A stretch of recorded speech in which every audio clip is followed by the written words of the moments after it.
Chapter 101. The Return of Hagrid. Hagrid hadn't returned since the previous night. Anduin stood alone in front of the hut, staring blankly at the forbidden forest in the distance. An unknown fire boiled in his chest, and he didn't know how to vent it. The magic within him surged uncontrollably, causing all the objects around him, giant pumpkins, wooden barrels, and more, to float in the air. Confused thoughts swirled around Anduin. Suddenly, as if some shackles had been undone, the magical power around him changed. The objects floating in the air seemed to be held tightly by invisible hands, suspended in place. Ah! Anduin let out a loud roar, venting all his anger. The floating objects were crushed into pieces as if squeezed by a huge force. As everything around him shattered, the sky seemed to feel his pain and began to rain lightly. The cold raindrops brought Anduin back to his senses. He realized that within 10 meters of him, everything was destroyed. Logs for holding water, wooden fences, fruits and vegetables in the garden, all crushed to pieces. Subconsciously, Anduin stretched out his right hand, and a large, transparent hand appeared in the rain a few meters in front of him, mirroring his actions. "This is my blocking spell?" Anduin reflected. Due to his violent emotional fluctuations, the blocking spell, which had already reached an instinct level, had broken through. Now it becomes a real mage's hand. Unable to feel any joy, he stood there in the rain, blankly. As he gradually calmed down, he could hear faint laughter coming from the direction of Hogwarts Castle, accompanied by fireworks and excited people riding brooms into the air to celebrate. Bowing his head, he silently tidied up the mess he had created. The smiling and peaceful Hogwarts was in stark contrast to the lonely Anduin. After a night that made it difficult for everyone to calm down, Anduin heard the sound of a rumbling engine early in the morning. He quickly put on his clothes and came outside the hut, just in time to see Hagrid landing in front of the hut on a motorcycle. "Hagrid, where have you been these 2 days? And how come you have Sirius's motorcycle?" Although there was no body on the motorcycle, Anduin recognized it immediately as Sirius's. Hagrid took off the goggles on his face, looked at Anduin with a gloomy expression, and sniffed. "I don't know if you heard, James and Lily." Anduin also looked depressed, but raised his head again. "What's the matter with the motorcycle? I heard from Professor Burns that Sirius betrayed Lily and the others. How did his motorcycle end up with you?" "It started the night before last." Hagrid took Anduin back to the hut, picked up a copper cup, and took a big sip of water. "I received a notice from Dumbledore that night. He asked me to go to Godric's Hollow to find James and Lily's baby, Harry. That is to say, when I was doing the spell test that day, they were." Anduin was stunned. "That's right," Hagrid sighed. "As soon as I got there, I saw the bodies of James and Lily in the house. James was lying in the front hall, and Lily was lying next to little Harry." Tears couldn't stop pouring out of Hagrid's eyes. He had to take out his handkerchief and blow his nose desperately. In a slightly choked tone, he continued, "The poor Potters were lying there alone, but Dumbledore had ordered that I must protect Harry and send him back to Little Winging safely." After blowing his nose vigorously again, Hagrid continued, "But when I came out of the Potter's house, I happened to meet Sirius. Damn it, I almost—" At that time, he believed him. He said to let me take Harry and give him to him, but I didn't agree. "You met Sirius?" Anduin was a little surprised. "He wanted to take Potter away? What about that motorcycle?" "He knew I came under Dumbledore's orders, so he gave me his motorcycle, and then I left. It took me a day to arrive at the agreed place, and then Dumbledore left Harry at the door of his relatives. Poor Harry." Hagrid couldn't help it again, like a sad-lit Tilla girl, tears streaming down his face. After listening to Hagrid's narration, Anduin felt a heavy heart and had some different guesses about the situation that night. Why did Sirius go to the Potter's house after Voldemort attacked them? Why didn't he attack Hagrid if he had really turned traitor? Instead, he let Hagrid leave safely and even gave him his beloved motorcycle. Hagrid, is Headmaster Dumbledore back? Anduin felt clueless and now just wanted to ask Dumbledore himself.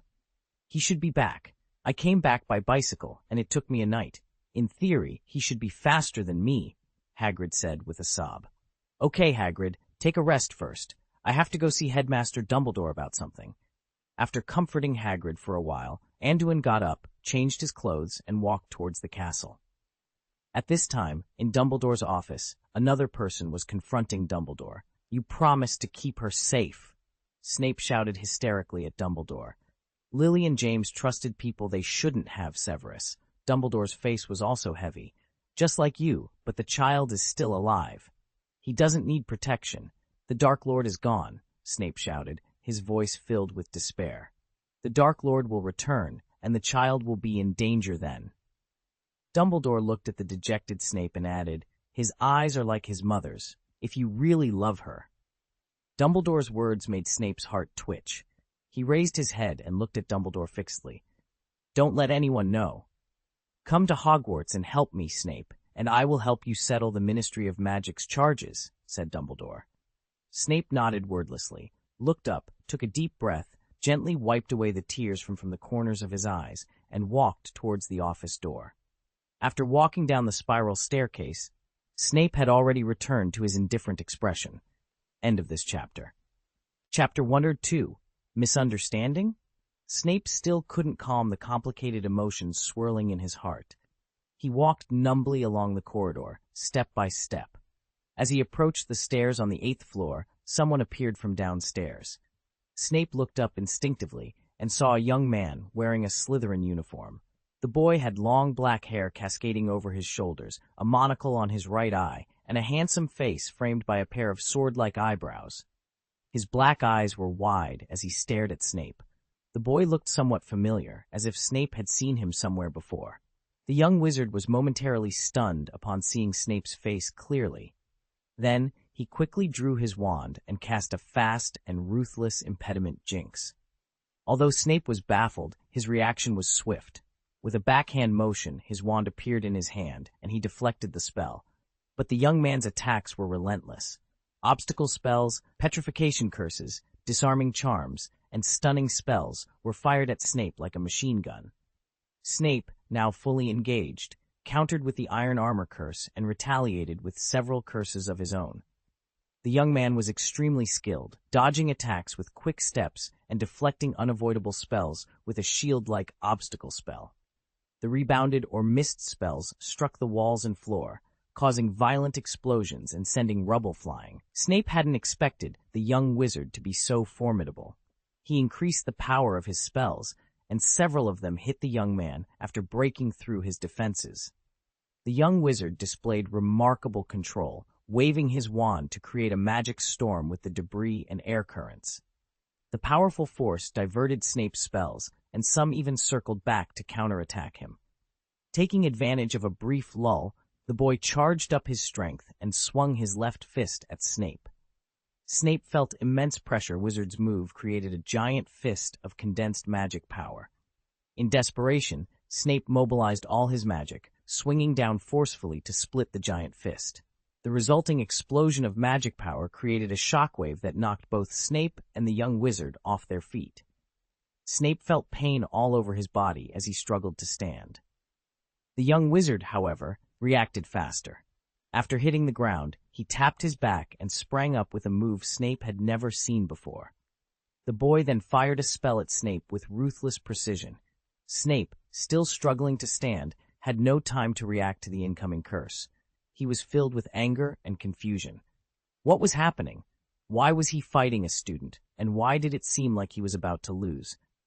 Just as the spell was about to hit him, someone stepped in front of Snape and blocked it. It was Dumbledore. He had heard the explosions from his office and rushed to investigate.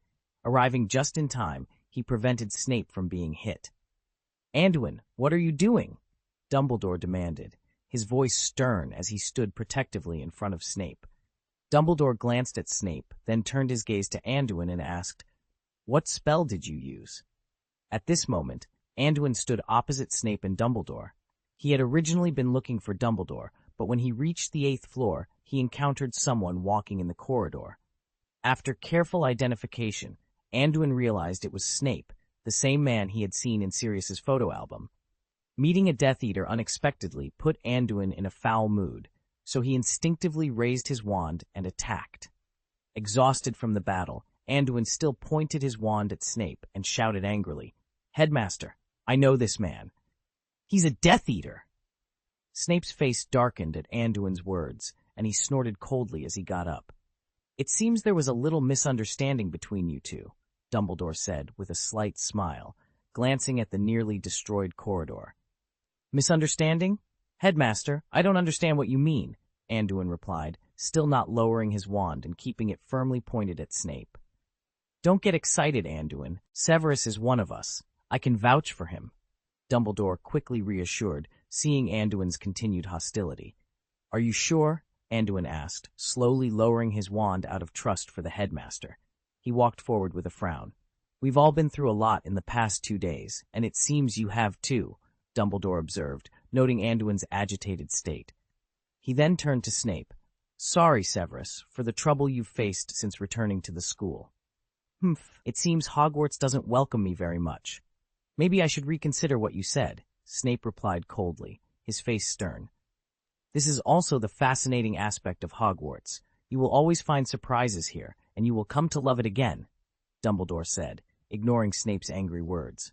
"Anduin, this is just a misunderstanding. Professor Snape is not what you imagined." "Professor?" Anduin echoed, surprised by the title. He still looked at Snape with a slightly questioning expression before turning to Dumbledore. "Okay, Headmaster, I was reckless in my actions." "If by surprise you mean being attacked," Snape interjected, glancing at Dumbledore and then at Anduin. "I remember you, reckless boy." With another snort, Snape left the scene. "It seems you are very angry today, Anduin," Dumbledore remarked, pointing to the ruined corridor around them. "I'm sorry, Headmaster. It's all my fault." Anduin apologized, frowning as he watched Snape leave. Dumbledore shook his head slightly. Anduin wasn't the only one who had been emotional these past few days. After a moment of thought, he took out his wand and waved it lightly.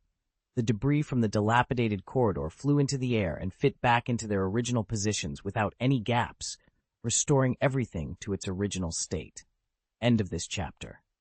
Chapter 103, Doubt. "Let's go. If I guessed right, you came to find me," Dumbledore said slowly. "Yes, Professor. There are many distressing questions I can't answer, so—" Anduin sighed. Dumbledore led Anduin back to the headmaster's office. He looked at the despondent Anduin and spoke first. "I didn't expect this to happen. It's all due to my negligence. If you have any questions, just ask." Anduin pondered for a while, then looked up at Dumbledore. "How is Sirius now? What's the result of your interrogation of him?" Dumbledore had anticipated this question. "What I can say is that Sirius did not refute any of his actions after he was arrested. He has been taken to Azkaban." "But this doesn't make sense. Could it be that Sirius has always been in disguise?" Anduin was still puzzled.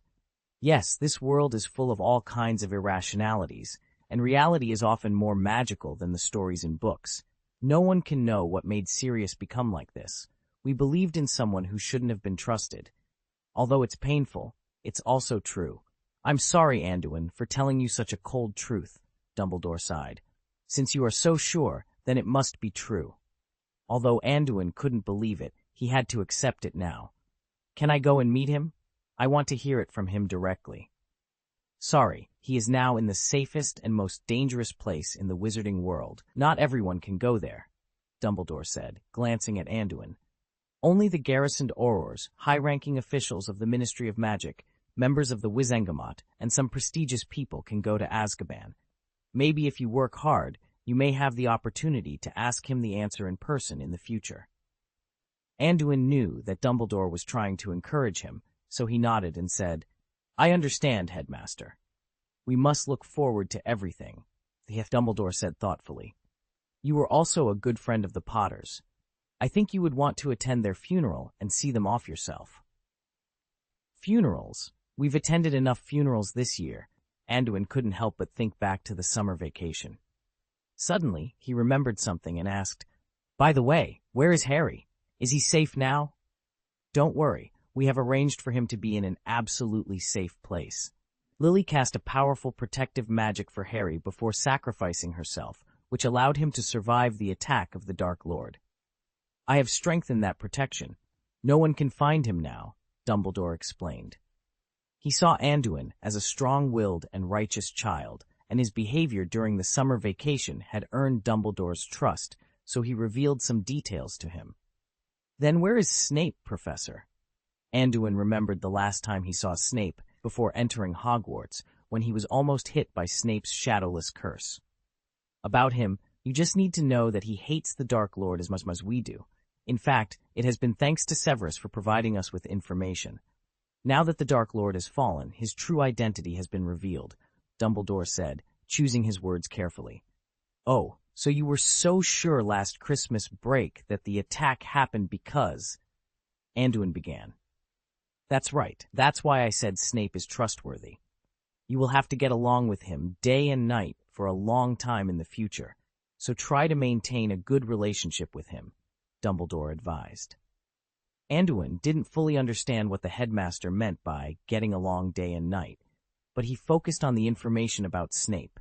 So when the Potters were attacked last time, Headmaster Dumbledore said he got the news from other channels. Was it Snape? Anduin had suspected that Dumbledore had an inside connection among the Death Eaters. Clearing up many of his doubts, Anduin nodded reassuringly. I see, Headmaster. I'm really sorry for causing you so much trouble. Dumbledore shook his head. I don't think anyone will blame a kind-hearted child like you, Dumbledore said, his voice gentle. I will ask Hagrid to inform you before the funeral, and don't forget to attend tonight's dinner. I know you haven't been to the Great Hall for a while, and there are important announcements to be made. Anduin walked out of the headmaster's office, his mind swirling with the information he had absorbed over the past 2 days. Although he had suspected that Lily's family might not be entirely safe under Dumbledore's protection, he had held on to a sliver of hope. Sirius's betrayal had shocked him even more, leaving him puzzled about what could have caused such a drastic change in Sirius's loyalties. He pulled a magical photograph from his pocket, taken at the Potter's house last Christmas. The image showed 2 happy families, with Sirius looking particularly smug. Anduin's brow furrowed as he stared at the photo. Can Dumbledore's words be completely trusted? Did Sirius really betray his beliefs? This might be connected to what happened during his disappearance over the past 6 months. I need to find out the truth, Anduin muttered to himself. Whether he sought an explanation for his own peace of mind or a new purpose, he was determined to uncover the facts. Despite his skepticism, Anduin kept his doubts to himself, resolving to find the answers on his own. With these thoughts weighing on his mind, he headed to class. Throughout the day he was distracted, but the professors didn't reprimand him. The other students were equally restless, caught up in the euphoria following the Dark Lord's fall. The classrooms buzzed with excitement, and the professors, in high spirits themselves, allowed the children some leeway. That evening, Anduin heeded Dumbledore's advice and attended the dinner. The announcement he heard there left him stunned. What? Snape will succeed Professor Slughorn as the new potions master?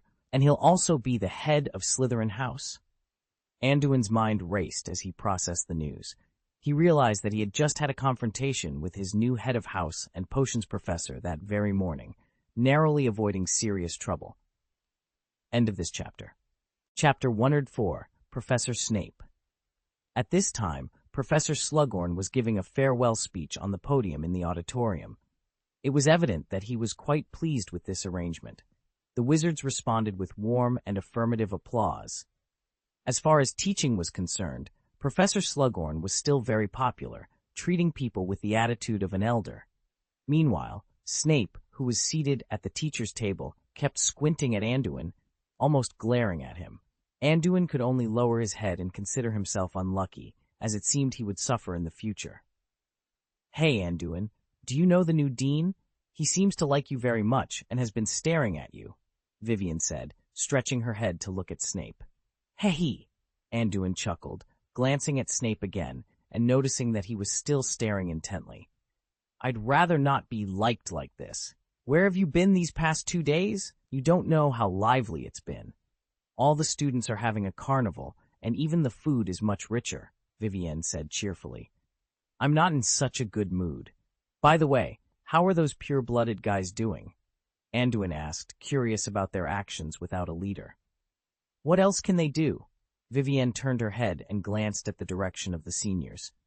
Those guys were downcast at first, but yesterday Rory Yaxley jumped out and announced that the Dark Lord wasn't actually dead.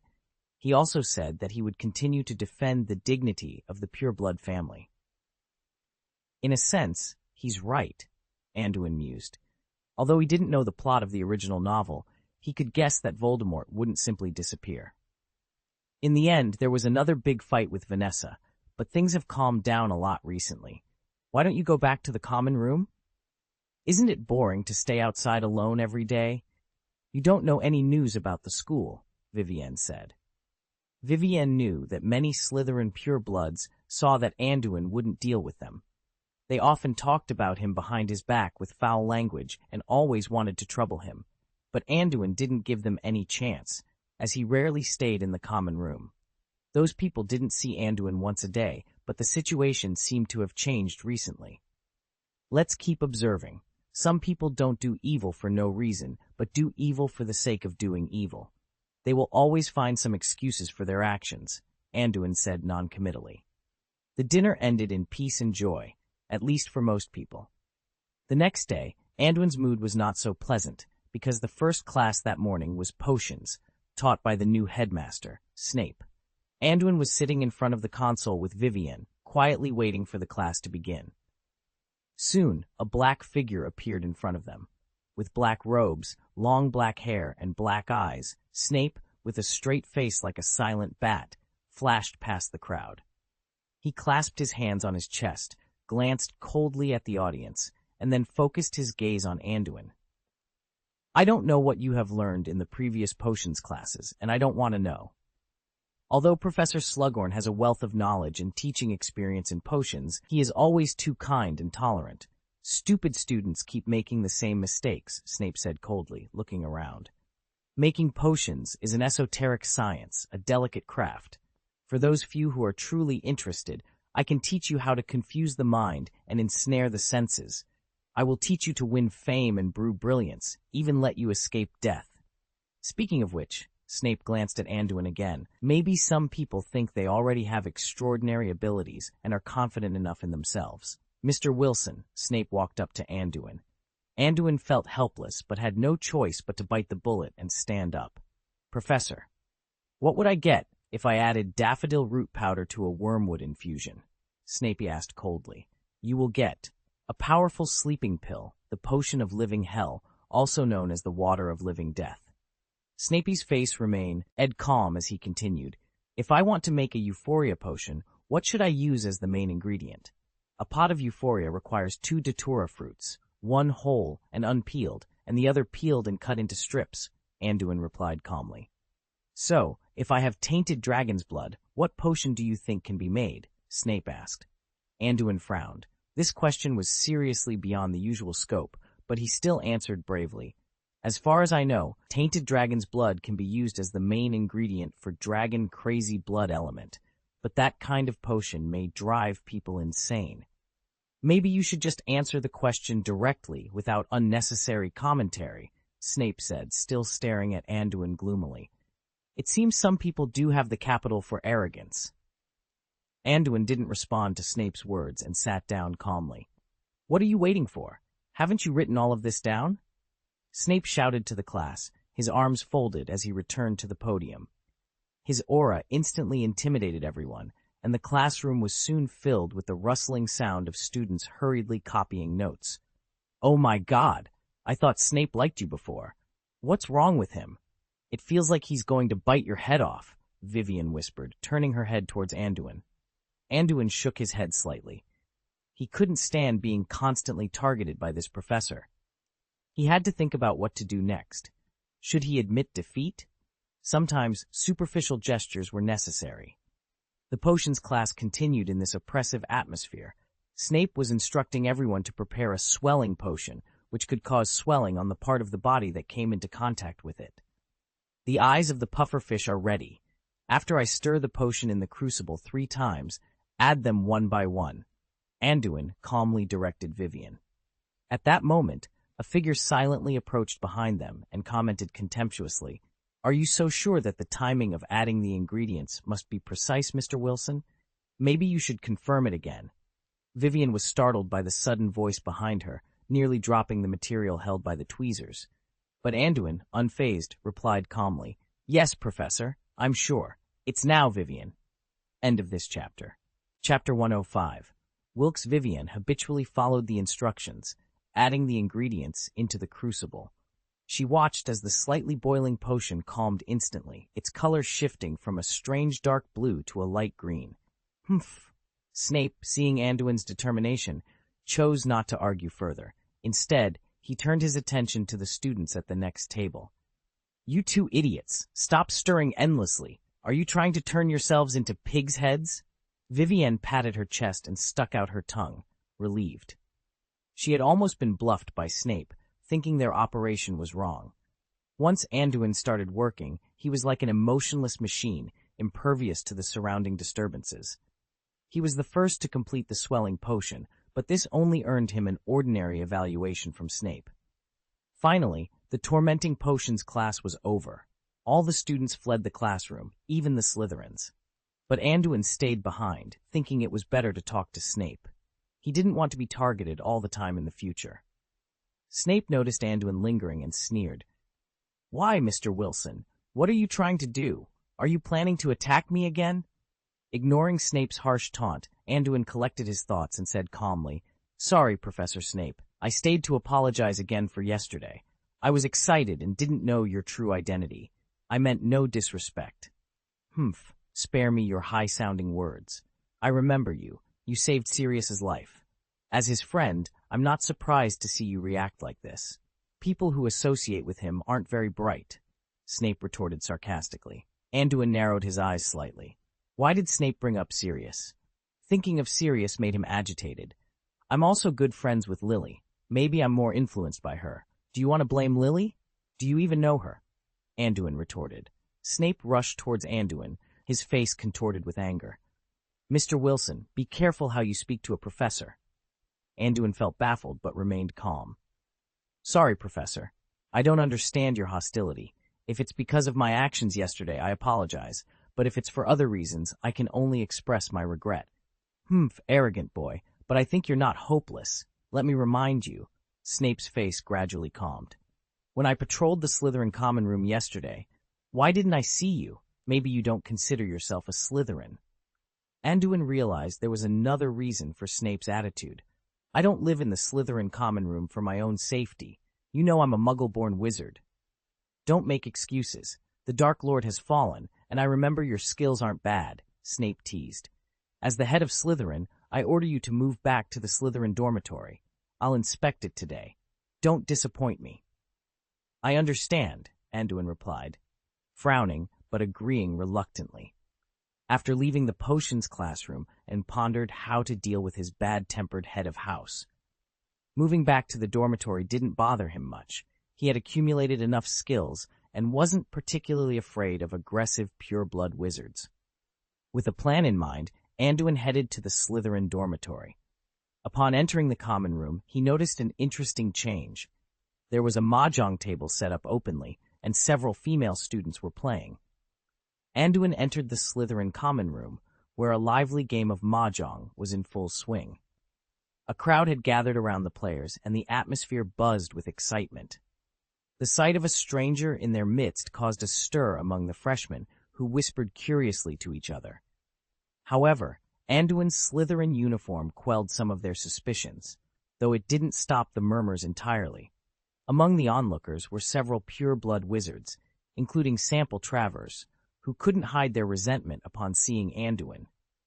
They still remembered the attack in the main tower of Hogwarts, and even the most oblivious among them knew who was responsible. Travers, in particular, was seething with anger. His wallet had been stolen for 2 consecutive years, a humiliation he couldn't forget. In the common room, open confrontation was forbidden, but Travers couldn't contain his fury. He stepped forward and sneered, "Hey, isn't this the ghost of our famous snake house? Finally decided to come back to Slytherin? Maybe the Sorting Hat made a mistake. You should never have been sorted into Slytherin, you disgusting fellow." Anduin responded with a cold smile. "I actually agree with some of your views. Slytherin students are supposed to be shrewd and honorable, but there are always idiots like you who drag the Academy's reputation through the mud. Do you still have the nerve to spew your nonsense here?" Travers' face turned crimson with rage at Anduin's retort. He lunged forward, but Rosier and others held him back. He could only shout hysterically, "Let me go! I want this mudblood to know how much he underestimates me." The commotion drew the attention of everyone in the lounge, including a few girls who had been engrossed in their mahjong game. Just as the tension reached its peak, a senior with short light brown hair intervened. "Enough, Travers. Don't embarrass yourself here," the senior said, pulling Travers back. Anduin recognized him as Quick Wilkes, a fourth-year student. He recalled that a Wilkes had died in the battle at Potter's house last Christmas, likely this guy's uncle. Quick Wilkes was known for his pure-blood supremacy beliefs. Despite his reputation, Quick Wilkes smiled at Anduin, his expression surprisingly friendly. "We're all members of Slytherin. There's no need to be so aggressive, right, Anduin?" Anduin met his gaze, the tension in the room palpable. End of this chapter. Chapter 106. He misses his uncle. "Oh?" Anduin lifted the monocle in front of him again. "It's as if I'm the one provoking trouble. Don't wrong the good people. Sample is the heir to the Travers family. I don't think anyone would take the initiative to provoke him," Wilkes said arrogantly, glancing at Anduin. "Sometimes one more friend is more valuable than one more enemy. Wouldn't you agree?" "And what do you want?" Anduin raised his eyebrows, looking at Wilkes teasingly. "I know you, as a top student in the 2nd grade, favored by many professors. We are willing to extend an olive branch to you. As long as you support me, we can overlook your muggle wizard status. As for Travers..." Wilkes tilted his head and glanced at the exasperated Sample next to him. "I can make the decision and ask him to forgive your disrespect. It's a win-win situation. You know how to choose." "What? Forgive this smelly mudblood? Why?" Travers shouted angrily before Anduin could respond. "Okay, Sample. This is not the place for nonsense. It's time for you to learn to contribute to the glory of Slytherin and the pure-blood family." Wilkes turned his head and glared at Travers, then looked back at Anduin. "You are a smart person, and you know the reason why people aim high." Anduin couldn't help but curl his lips at Wilkes' performance. These guys really liked to label themselves as if they represented Slytherin, and they didn't want to pursue his muggle status anymore? Forgive him? Should he just bow his head and call them master? Leaning closer to Wilkes, Anduin sneered and said, "Sorry, Senior, I'm not used to begging for mercy from guys who are dogs for others. I think what you should do now is hold your own tail. After all, life is hard for a dog without a master. Be careful not to follow in your uncle's footsteps." "You!" Wilkes's veins popped out in anger at Anduin's half-taunting, half-threatening words.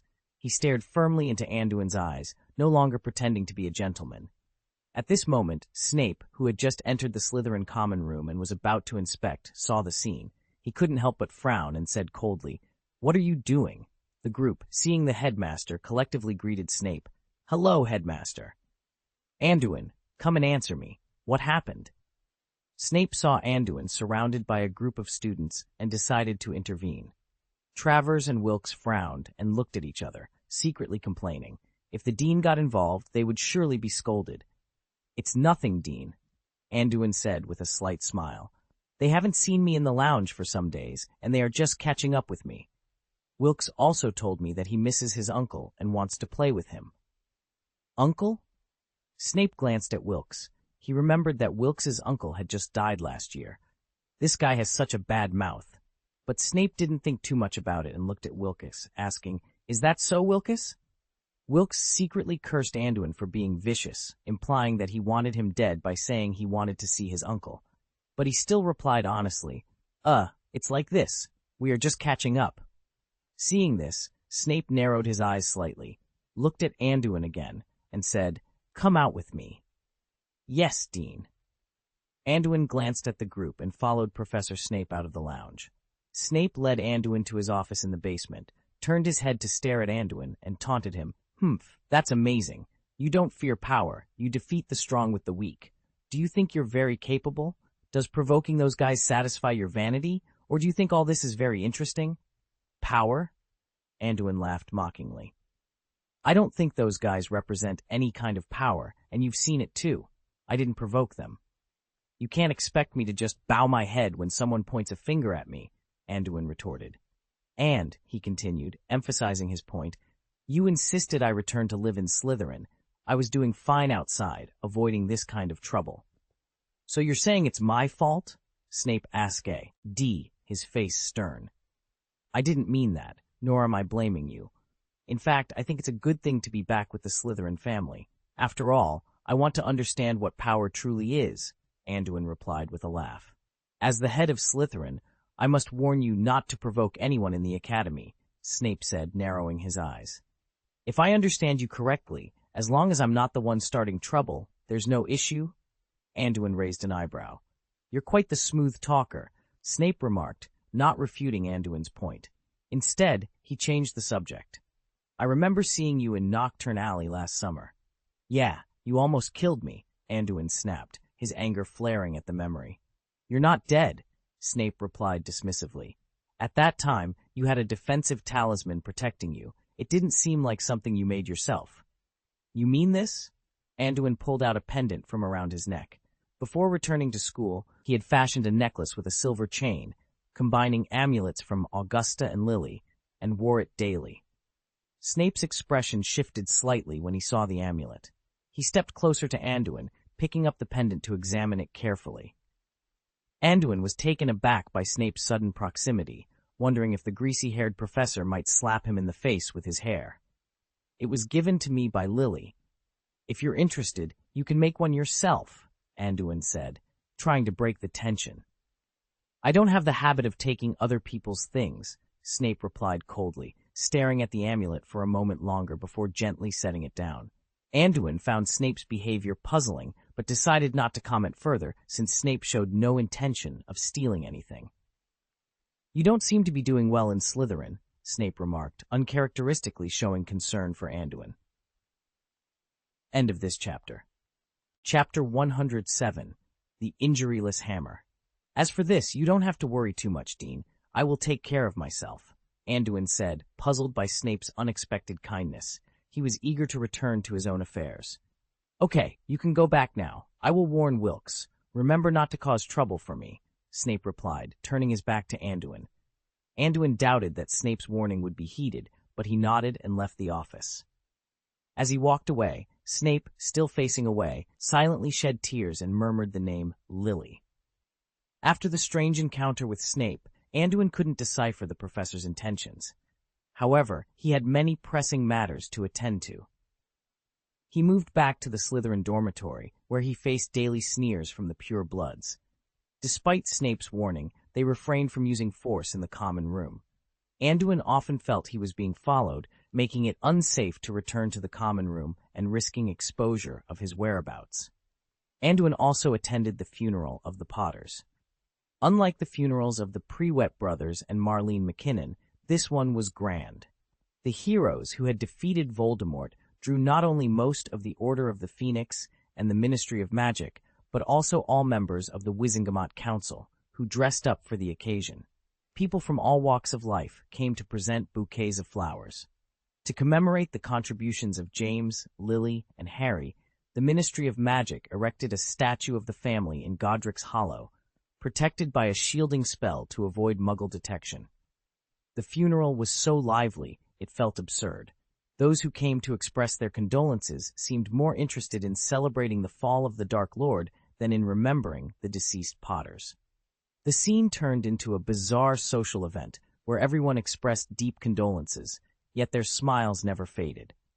Many members of the Wizengamot Council, who had originally supported or secretly supported the Dark Lord, now showed grief and hypocritically praised the Potters. This made Anduin feel sick. After Dumbledore finished his eulogy, Anduin placed a hyacinth in front of the tomb full of flowers and pulled Hagrid away from the scene. Back at Hogwarts, Anduin buried himself in books, running between the library, Hagrid's hut, and the Slytherin dormitory. He used his busy study and research life to forget the painful memories. Recently, he had been working on some alchemy items that interested him, purchasing a lot of alchemy materials through Professor Burns' channel, which cost him over 200 galleons. A few weeks later, another alchemy item was freshly crafted in Anduin's hands. In the Slytherin dormitory, a small silver-white metal hammer lay quietly on his desk. Both the head and handle were made of Agrippa alloy and isomithril, giving it a bright silver appearance like steel. The handle was covered with a layer of tight brown cowhide, making it comfortable to hold and easy to wield. Anduin had just engraved runes on the two hammerheads and the sides of the hammerhead. This hammer was not made as a weapon, but as an auxiliary and research tool. He engraved the analysis and reveal runes on one side of the hammerhead. When encountering unfamiliar alchemy tools, a light tap with this hammer would reveal the spell lines on the alchemy props, making it easier to identify and decipher runes. Additionally, it could quickly identify problems in damaged props. On the other side of the hammer, Anduin engraved the runes of hardening. As long as this side is used to hit alchemy props, they can be strengthened. The faster integration of texts makes the connection between them closer. On the other side of the hammer, Anduin engraved the harmless rune, ensuring the hammer would no longer cause any damage. Even if it struck glass or porcelain with force, it would not cause any harm. As a tool to assist me in my research and alchemy, you will be called the Injuryless Hammer from now on, Anduin declared, giving his new tool an uninspiring name. Let's test your effectiveness next. Anduin removed the monocle he was wearing, placed it flat on the table, and then raised the hammer with his right hand, aiming at the glasses with the solidified side. Being careful, Anduin used only a small amount of strength to lightly tap on the lens. With a clear and crisp sound, Anduin felt the injuryless hammer absorb a ray of magic power through his right hand, passing it along the handle to the runes on the hammer's surface, and then applying the magic to the lens. Anduin carefully removed the hammer, seeing that the monocle underneath was not damaged in any way. He felt confident. He then boldly tapped on the glasses. After a few minutes of tapping, the monocle was engraved with a circle of runes and began to flash a faint, dazzling light. Anduin picked up the lens, placed it in his palm, and felt it for a while. He could sense that the brass of Paratha and the rune had essentially merged into one. He put the monocle on again, and, after casting the Echo Spell test, found that the image was more three-dimensional and clear.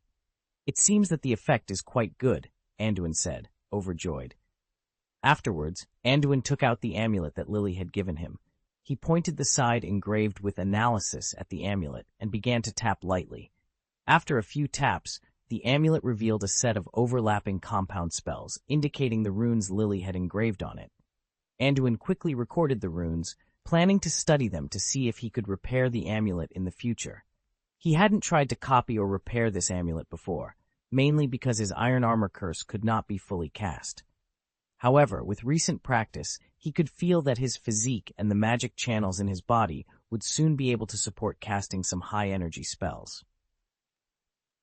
End of this chapter. Chapter 108, The Bad News Again. In this way, Anduin practiced various spells such as the Untraceable Stretching Charm, Disillusionment Charm, Confundus Charm, Shield Charm, and even Apparition. His practice of occlumency had progressed from the introductory stage to the mastered level. Now, the mobilization of his magical power was smoother, allowing him to quickly close his mind. He had also begun practicing legilimency. As he had imagined, he could quickly get started with this type of mind magic, but it required practicing on a living being. He had tried legilimency on Hagrid's boarhound Fang, but all he received were simple thoughts of meat, meat, meat.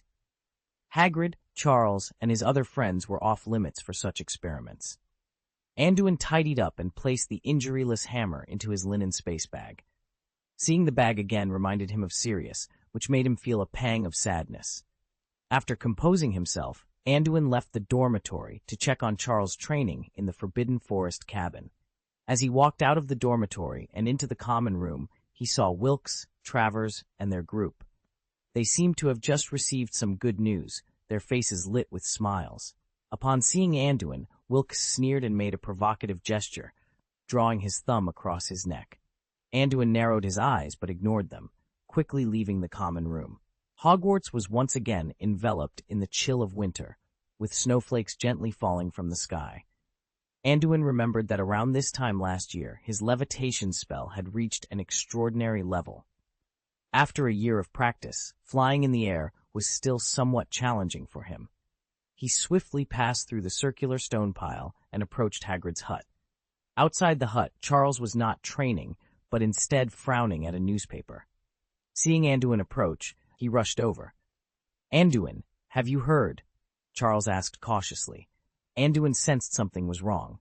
Recalling the expressions of Travers and his group in the common room, he frowned and asked, "What happened?" Charles looked troubled, and after a moment of hesitation, said anxiously, "Look for yourself. The Daily Prophet just released urgent news about the Longbottoms." Hearing this, Anduin quickly took the newspaper. The headline announced devastating news that made his heart sink. Urgent news. At approximately 11:21 on November 14th, near Surrey, southwest of London, Frank Longbottom and Alice Longbottom were found attacked and unconscious. According to sources, the two Aurors were investigating Death Eaters at the time, but lost contact with the Auror command. The Aurors who followed them found the Longbottom couple unconscious, tortured by the Cruciatus curse. They have been sent to St. Mungo's Hospital for magical maladies and injuries for treatment. Please stay tuned for further updates. What? Anduin stared at the newspaper in shock. The Longbottoms were attacked? I just found out myself. The Daily Prophet only changes its content for important news. I know you have a very good relationship with the Longbottoms. Charles began to explain, but he noticed that the snowflakes within a 10-meter radius around them seemed to have frozen in mid-air. Anduin, Anduin! Charles could feel the frightening aura emanating from the young man in front of him and called out urgently, I see.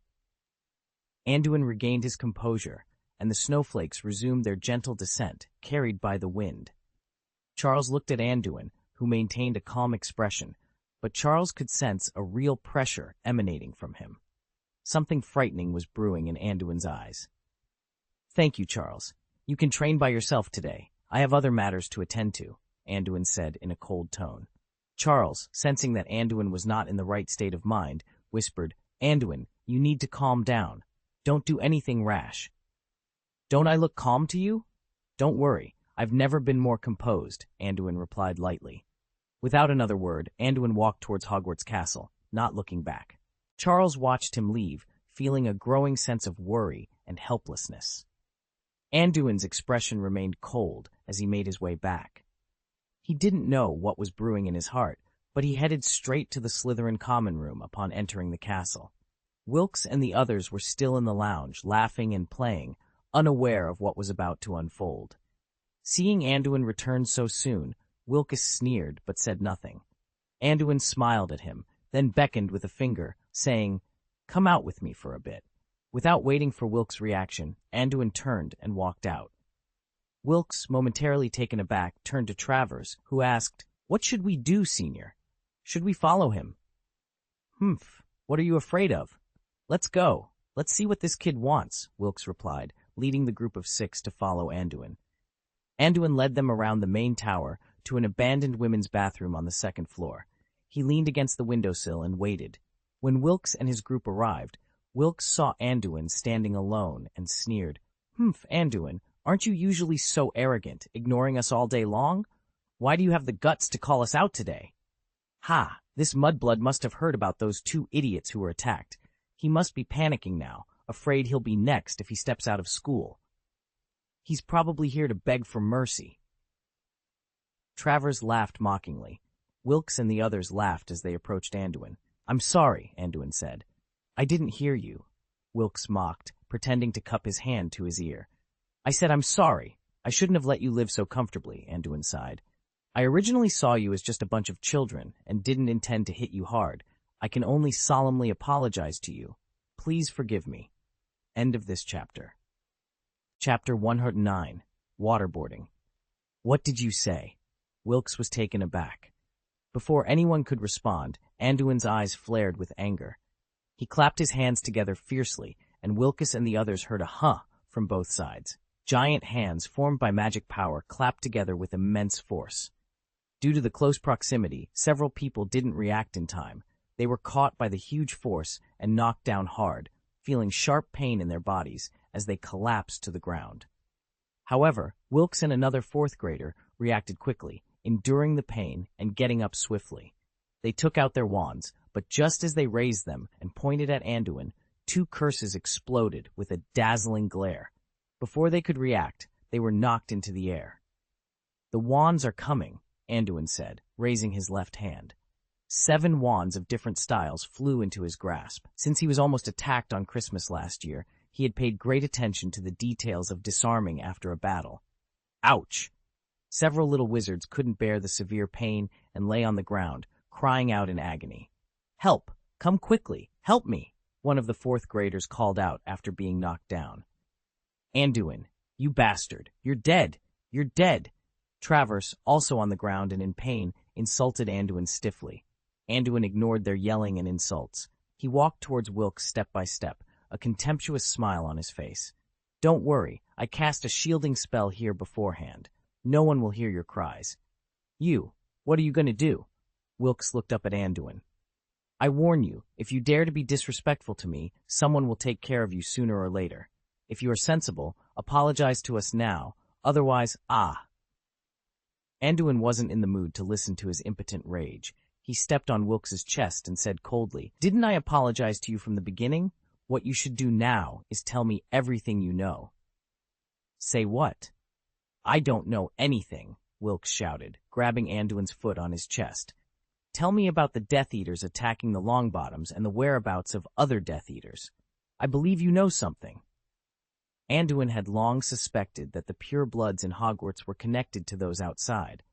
However, since they were all minors, he did not rashly launch an attack.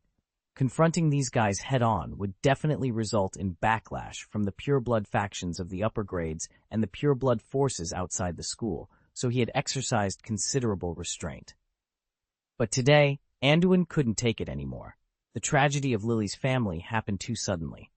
Voldemort, who did it, had disappeared, and Sirius, the suspected betrayer, was imprisoned in Azkaban, leaving Anduin unable to do anything. But the Longbottom family had a very close relationship with him, and Anduin, who had already regarded Augusta as his elder, could imagine how sad she would be now when she learned what happened to her children. On the way back to the castle, Anduin had already started to plan his next move. Dealing with these guys was simple. What needed vigilance was the pressure from the seniors and outside the school. He calculated his current resources and thought that dealing with the oppression of purebloods in the school was not a big problem. As for outside the school, he could always leave Hogwarts this year if things got too intense. When Wilkes heard Anduin's question, he seemed to realize something. The expression of fear on his face gradually subsided, replaced by a mocking expression. "I see. You're here for those naive idiots. If they are loyal to the wrong people, they will naturally." Anduin sneered. "If you have time to worry about them, you might as well worry about yourself, you dirty." He saw that Wilkes didn't care about his insults anymore and kicked him hard in the stomach again. Wilkes clutched his stomach tightly and curled up into a ball in pain. "It seems that not all trash is timid. Very good. I hope you can still be so hard-spoken," Anduin mocked. He then waved his wand, and everyone except Wilkes was suspended upside down. Anduin had learned this trick from Sirius.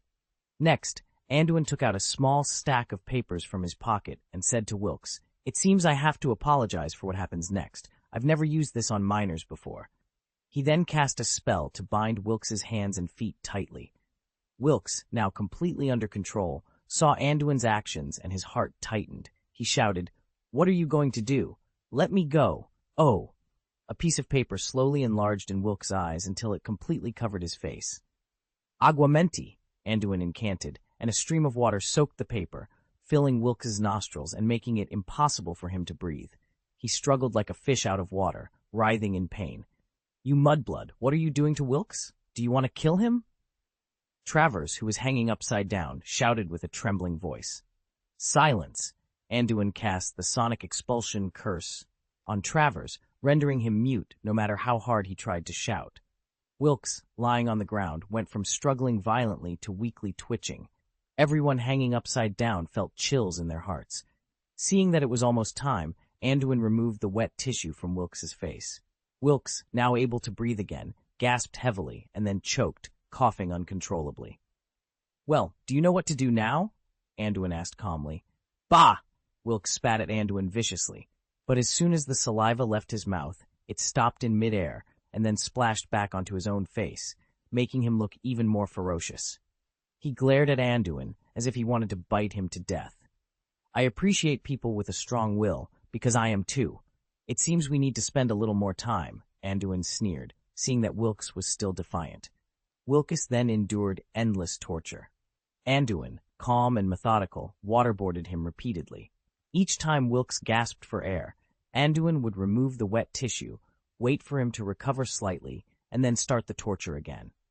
Anduin didn't ask anything the first few times, simply continuing his grim task. After 7 or 8 rounds, Wilkes was so exhausted that he could only twitch weakly, lacking even the strength to struggle. Sorry for the interruption, but the editor informed me that there are still many recommendations to go through. It is estimated that updates will return to 3 chapters after it is put on the shelves. Apologies for the inconvenience. End of this chapter. Chapter 110. At this time, Anduin displayed a smile he believed to be gentle and asked, "How about it? Do you remember anything now?" Wilkes panted heavily, staring at Anduin's devilish expression. What do you want to know?" "Tell me, who attacked the Longbottoms?" Anduin asked with a sneer, seeing Wilkes begin to relent. "I only know that Rabastan and Bellatrix Lestrange, along with Rodolphus, have been on the run recently. They might be targeting the Longbottoms. I really don't know about anyone else. I swear, I don't know anything more," Wilkes stammered, feeling his lungs burning. "The Lestrange family?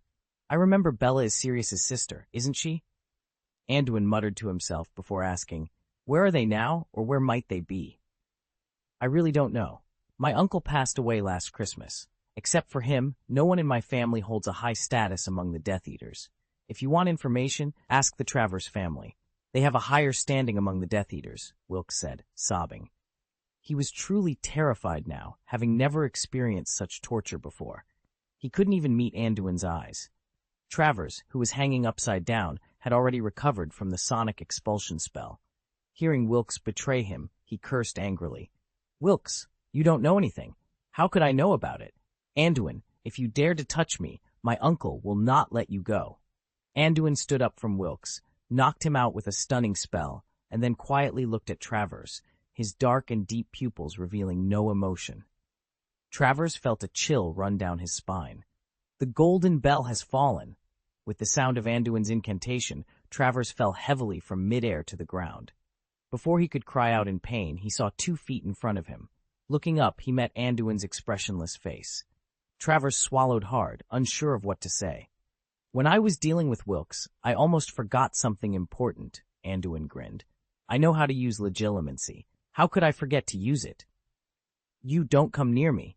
Travers felt the air around him tighten, as if he were being squeezed by a giant hand. He was slowly lifted from the ground and brought upright in front of Anduin, their eyes meeting. "Look at me," Anduin commanded.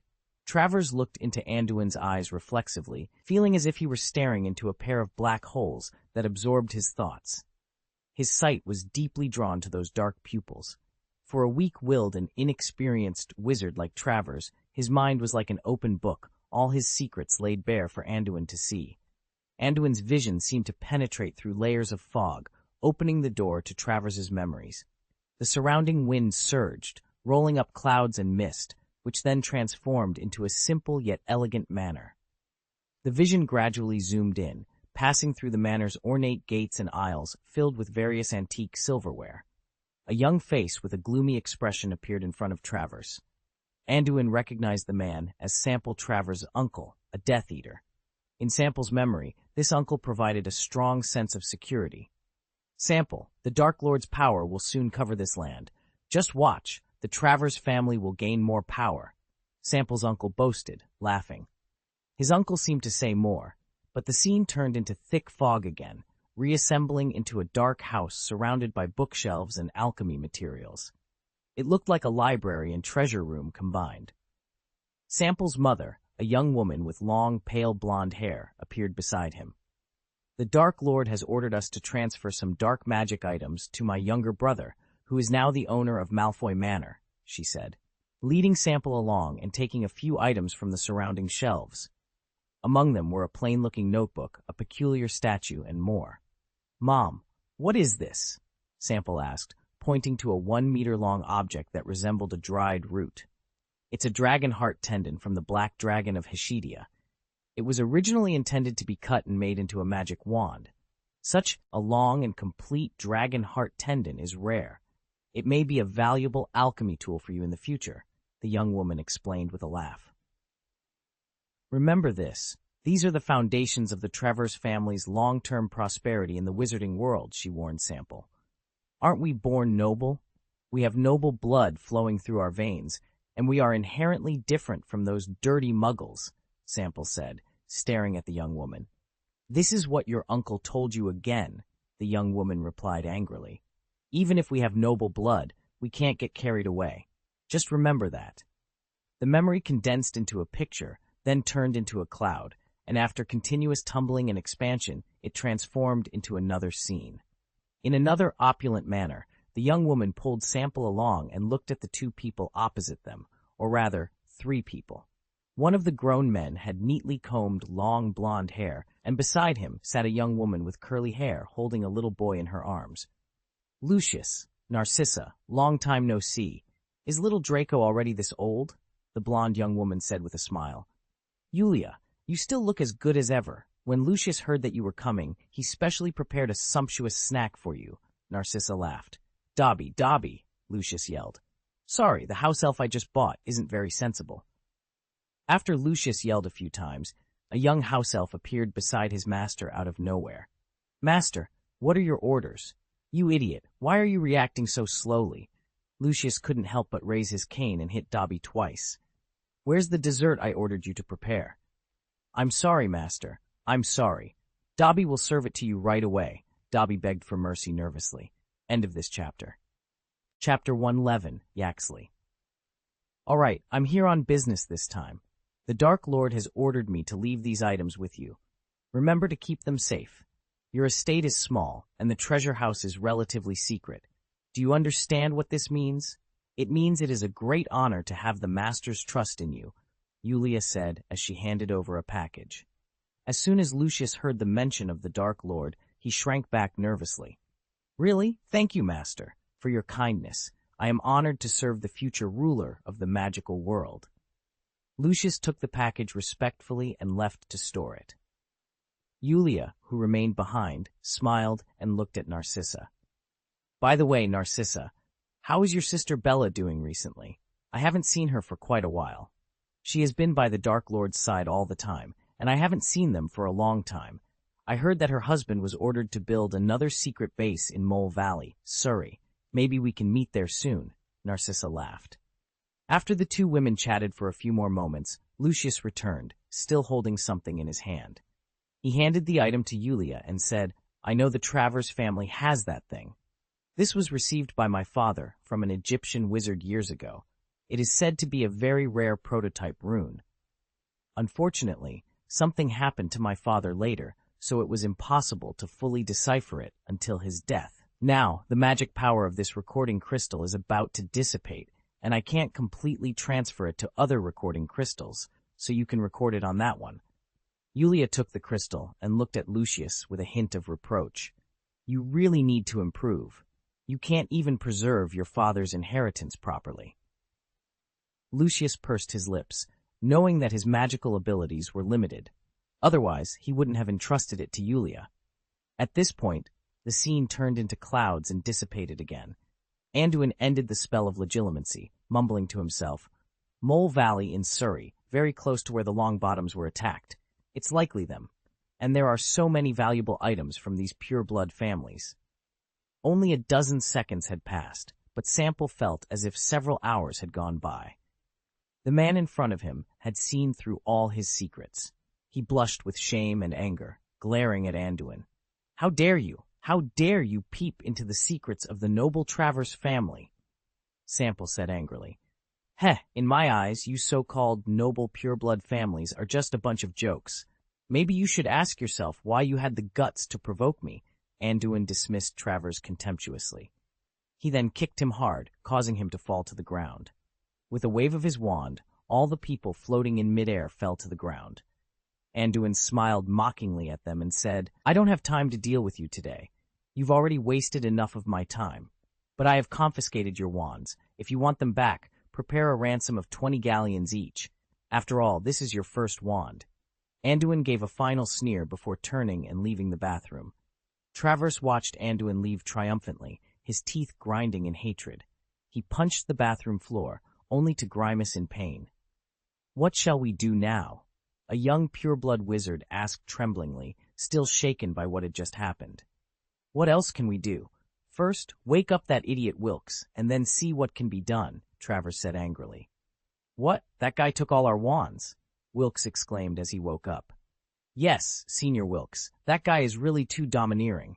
He not only beat us up, but also robbed us, a young pureblood wizard complained. Damn it, why don't we report it to the dean? Anyway, that guy started it. Let's get our wands back first, and then find a chance to deal with him later, another pureblood wizard suggested. The wizard said, no, this kind of scandal can't be publicized, and he wasn't caught on the spot. It's hard to accuse him. What if the bastard destroys all our wands in a fit of anger? Even if the dean helps us, he won't suffer any real punishment, at most confinement for a period of time. A fourth-year student chimed in, well, let's go to Prefect Yaxley and ask him to help us think of a solution. I must return the shame of today to that mudblood 100 times over.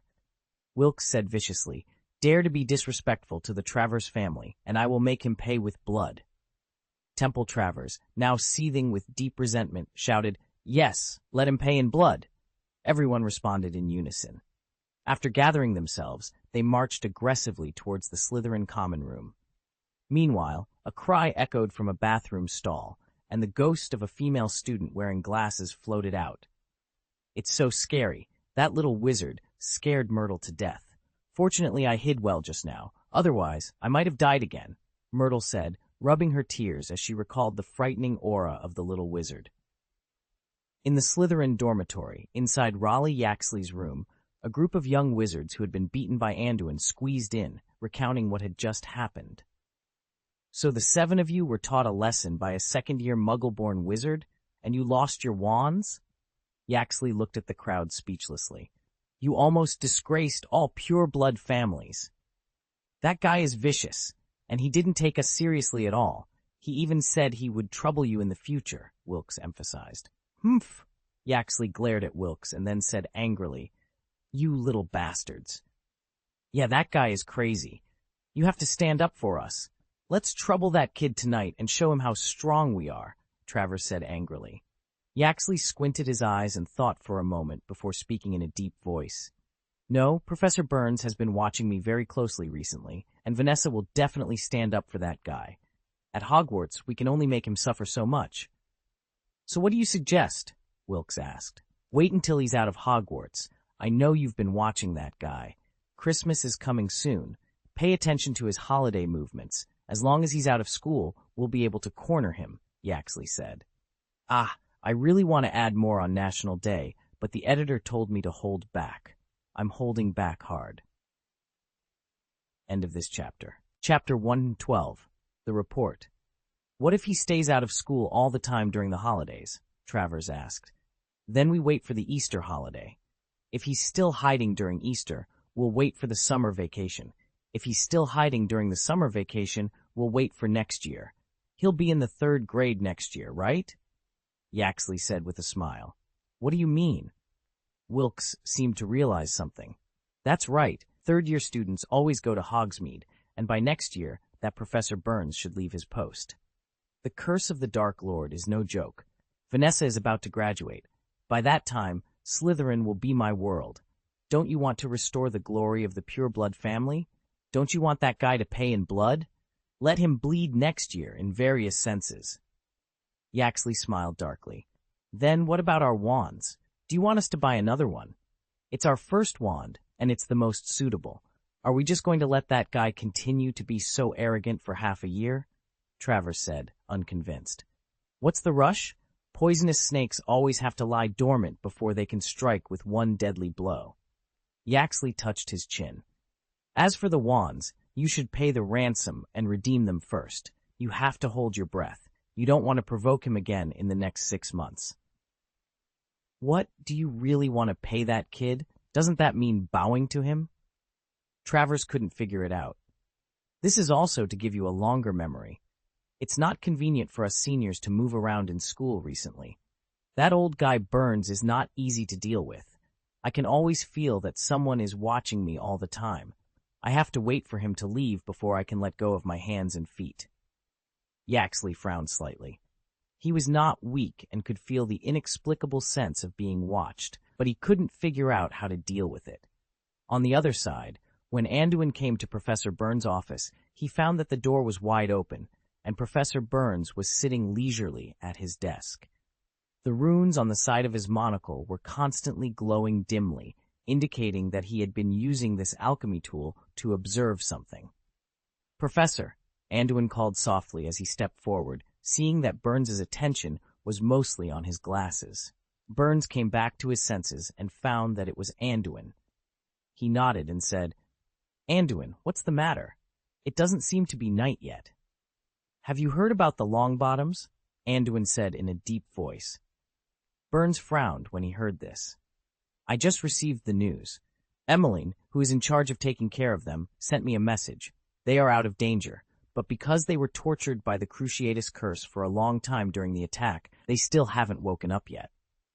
When Anduin heard that the two were out of danger, he couldn't help feeling a little relieved. He continued, "I received news from Slytherin House that I know who probably attacked the Longbottoms." Burns sat up straight when he heard this, staring at Anduin. "Are you sure?" "Yes, the source of the news should be very reliable." Anduin recalled the information he got from Travers and Wilkes's interrogation and said with certainty, "Who is it?" Burns asked, knowing that Anduin was usually reliable. "Rabistan, Bellatrix, Rodolphus, and others from the Lestrange family. I found out that they have a secret stronghold near the Mole Valley in Surrey, which is very close to where the Longbottoms were attacked. It's possible that they found the two patrolling nearby," Anduin said. Hearing this, Professor Burns couldn't help but look at Anduin again. This young man not only knew about the attackers, but also knew where they were hiding. "Anduin, I know you have a very good relationship with the Longbottoms, but there is often only one step between heaven and hell. Even the Dark Lord was a young and promising talent before his fall." "Do you understand what I mean?" Professor Burns said. Anduin listened intently, then responded, "I understand what you mean. Don't worry. I have a clear an understanding of myself. But—" He paused. "I am a Slytherin after all, and following the rules is not my habit." Burns nodded slightly at Anduin's words. He knew that some things could only be hinted at, so he said seriously, "The Lestrange family has been wanted by the Ministry of Magic for a long time. I have considered whether this matter is related to them, but we still don't know their current hiding place. Your information is very timely, and I will notify Moody immediately." Anduin nodded, then turned and walked out of the office. Burns watched him leave with a worried expression. Such a young man with a bright future, he hoped Anduin wouldn't take a wrong turn. That night, in the Slytherin dormitory, Anduin saw Rosier approaching him. He couldn't help but smile and said, "I didn't expect them to send you to look for me." Rosier had been sent by Wilkes and the others to help redeem the wand. Wilkes and his group had no face to confront Anduin again. "What did you do to Senior Wilkes? Now his eyes turn red whenever he hears your name," Rosier asked timidly, though he still managed to voice his question. "Then you should ask him yourself. Stop talking nonsense. Did you bring the money?" Anduin sneered. "This is 140 galleons. How did you do it? They are actually willing to pay to redeem the wand." Although Rosier didn't know the full story, he knew that Anduin had confiscated those few galleons. Rosier had originally thought they would gather their forces to snatch back the wand, but who knew they would be so cowardly? "It seems they are not entirely stupid, or at least a few of them are smart," Anduin replied, taking the gold coins without directly answering Rosier's question. "What do you mean?" Rosier asked, puzzled. "They don't dare to start a war in the school now, so they have to wait for me to lower my guard, right?" Anduin sneered. "Did they reveal any plan to deal with me?" "Not exactly, but I can tell they all hate you so much. They definitely won't just let it go," Rosier said, recalling the expressions of everyone earlier. "I won't let them go so easily either. Go back and keep an eye on those guys for me." Remember to let me know if there's any trouble, Anduin instructed. Understood, but are you really going to start a full-scale war with them? I think they won't be like dealing with Gryffindor. If there's a bloody conflict, they might be expelled from school or even imprisoned in Azkaban, Rosier said, shrinking back. End of this chapter. Chapter 113. The Secret of Pure Blood. You have to be caught, right? Besides, I'm the victim here. All right, go back and contact me if you need anything, Anduin said disdainfully. Rosier could only nod in agreement and walked out of Anduin's room. It seems my guess was correct. Those guys are hesitant to use force directly in the school recently. Professor Burns has been monitoring the entire college, but this afternoon, he clearly didn't know what I did in the bathroom. It seems the professor is focusing on the senior students, Anduin mused, feeling more confident in his deductions. We need to act quickly. They won't just let this go.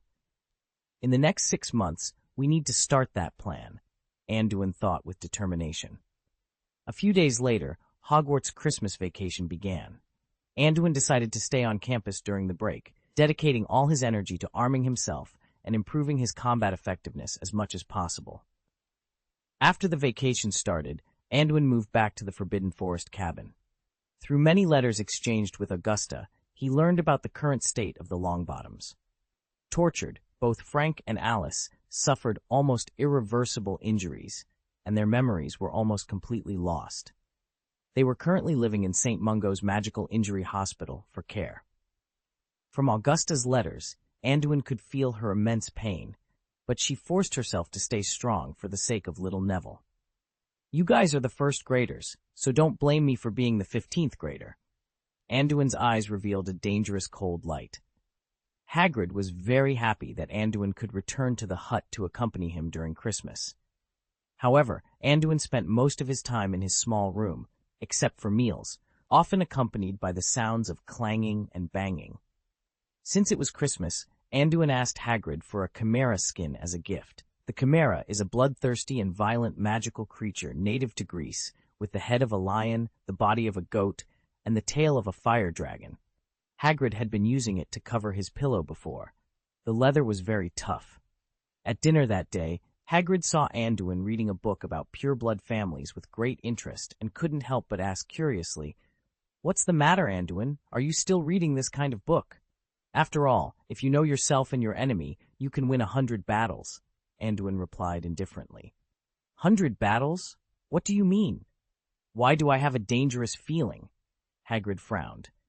It's nothing, Anduin said, shaking his head. Did you know? When the International Statute of Secrecy took effect, it was opposed by most pure-blood wizards. They even waged all-out war. Really? That's just horrible, said Hagrid. However, over the years, many pure-blood wizards have begun to spontaneously maintain the secrecy law. This is why many pure-blood families have not turned to the Death Eaters, Anduin explained, having recently borrowed many books, journals, and gossip publications related to wizarding families from the library. Oh, why is that? Hagrid asked curiously. On one hand, for the sake of profit, many pure-blood families have intermarried with Muggles while maintaining the secrecy law. At the same time, they have annexed a large amount of assets and land through transactions with Muggles. They have a place in the high society of the Muggle world, and naturally won't let those Death Eaters who hate Muggles destroy this situation, Anduin teased. What about the other side? Hagrid inquired.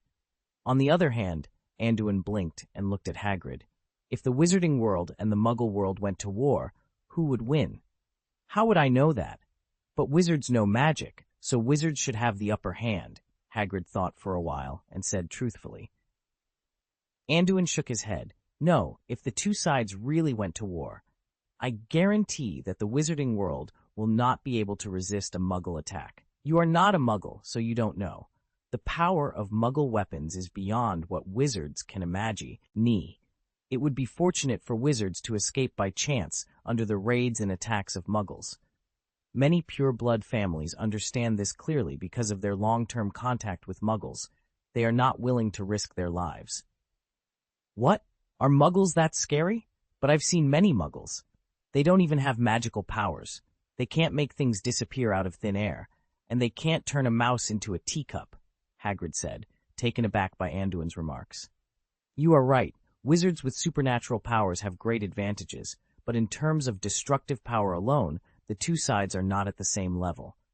Have you ever seen magic that can destroy an island with just a flick of your finger? Anduin asked with a smile. Hiss, aren't you kidding? How could there be such magic?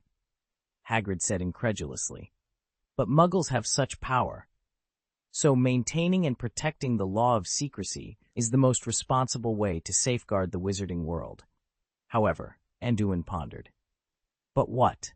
Hagrid prompted. However, if wizards remain ignorant of the muggle world and their understanding of muggles stays stuck hundreds of years in the past, it is easy for them to develop an almost ignorant sense of superiority, much like the Death Eaters. This is the most dangerous thing, Anduin shrugged. You mean that kind of unique cognition will give birth to organizations like the Death Eaters? My God, that's too scary. Doesn't that mean that even if the Death Eaters are wiped out, in a few decades there will be another group of Death Eaters? Hagrid asked, his eyes wide with realization.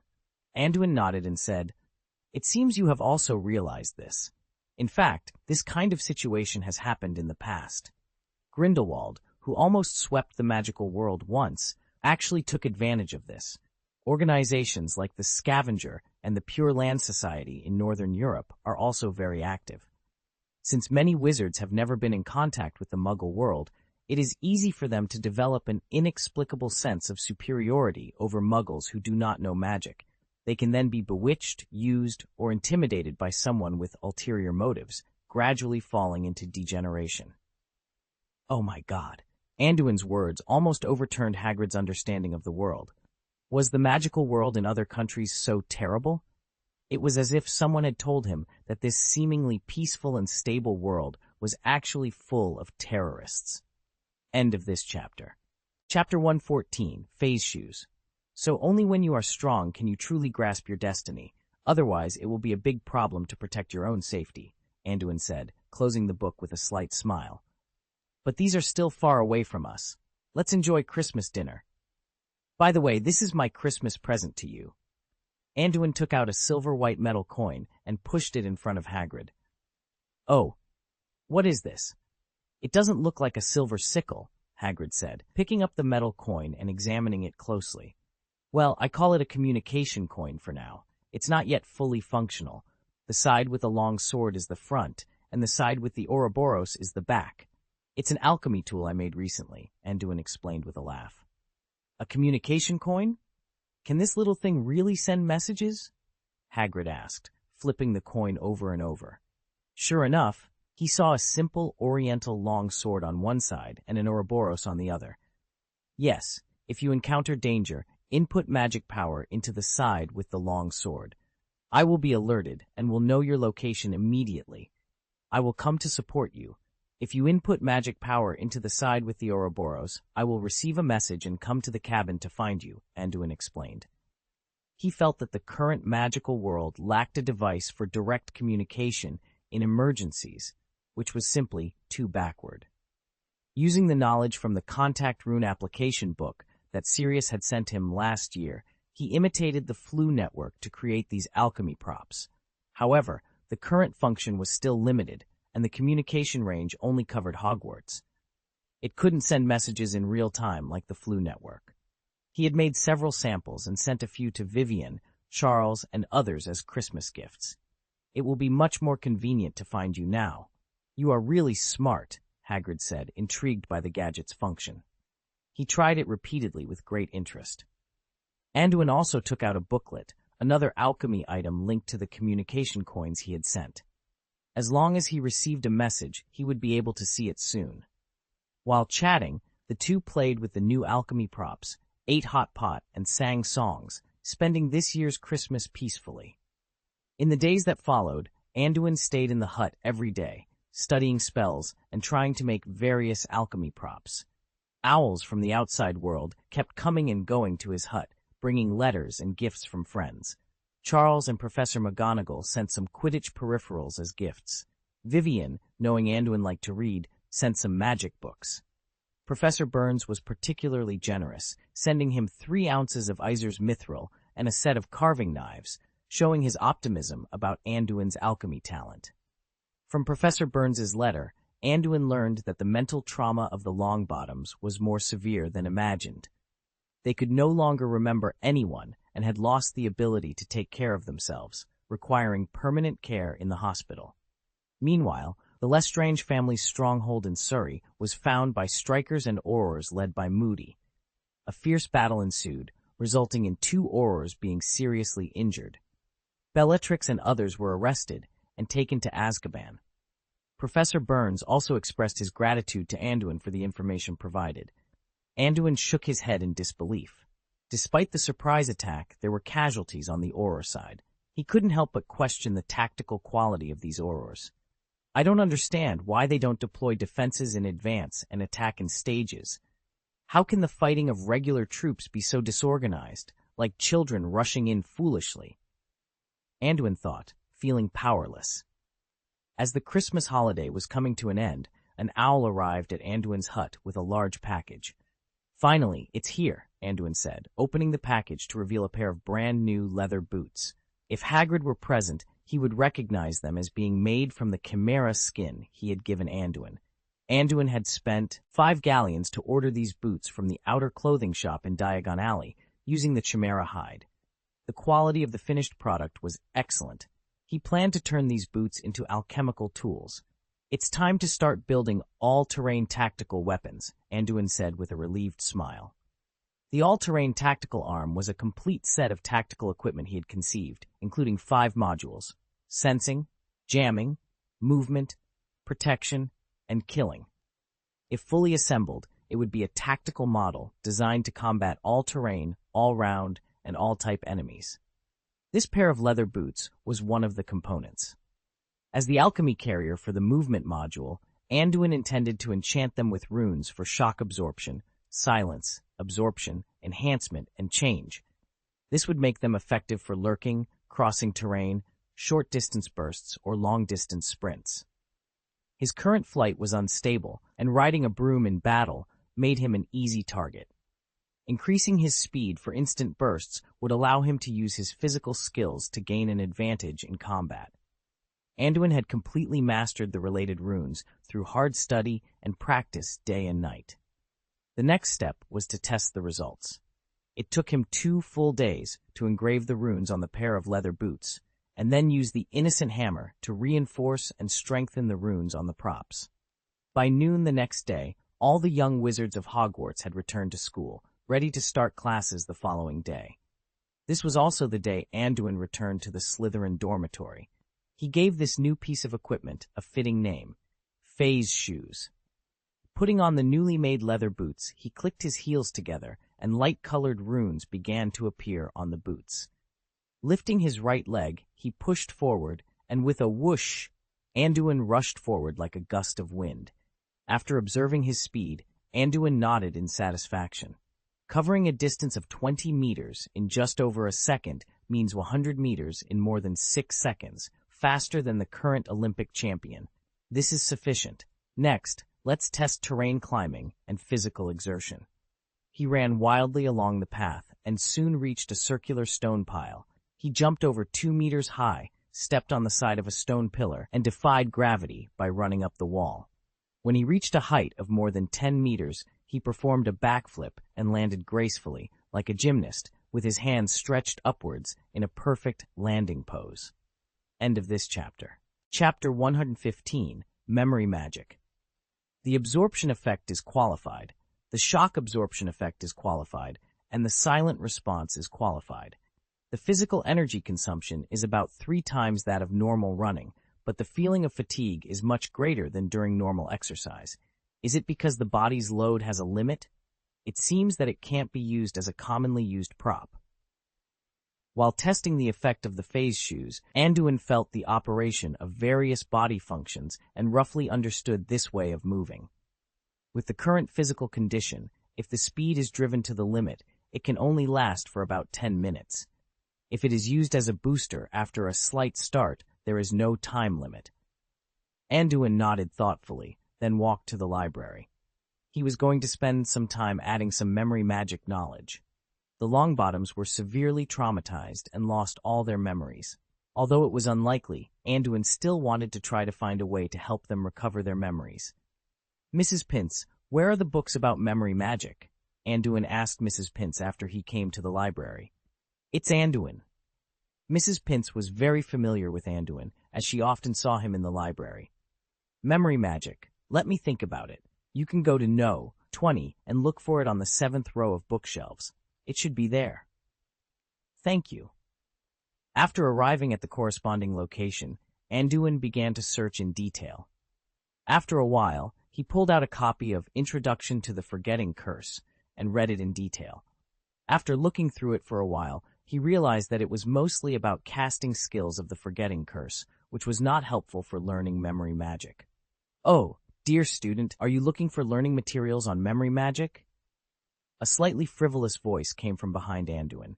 He turned around and found a boy who looked like a senior wizard, with light brown hair and an exaggerated blue robe.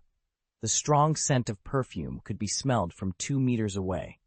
"Yes, this senior," Anduin replied politely, as he seldom interacted with other wizards in the school and didn't know this senior.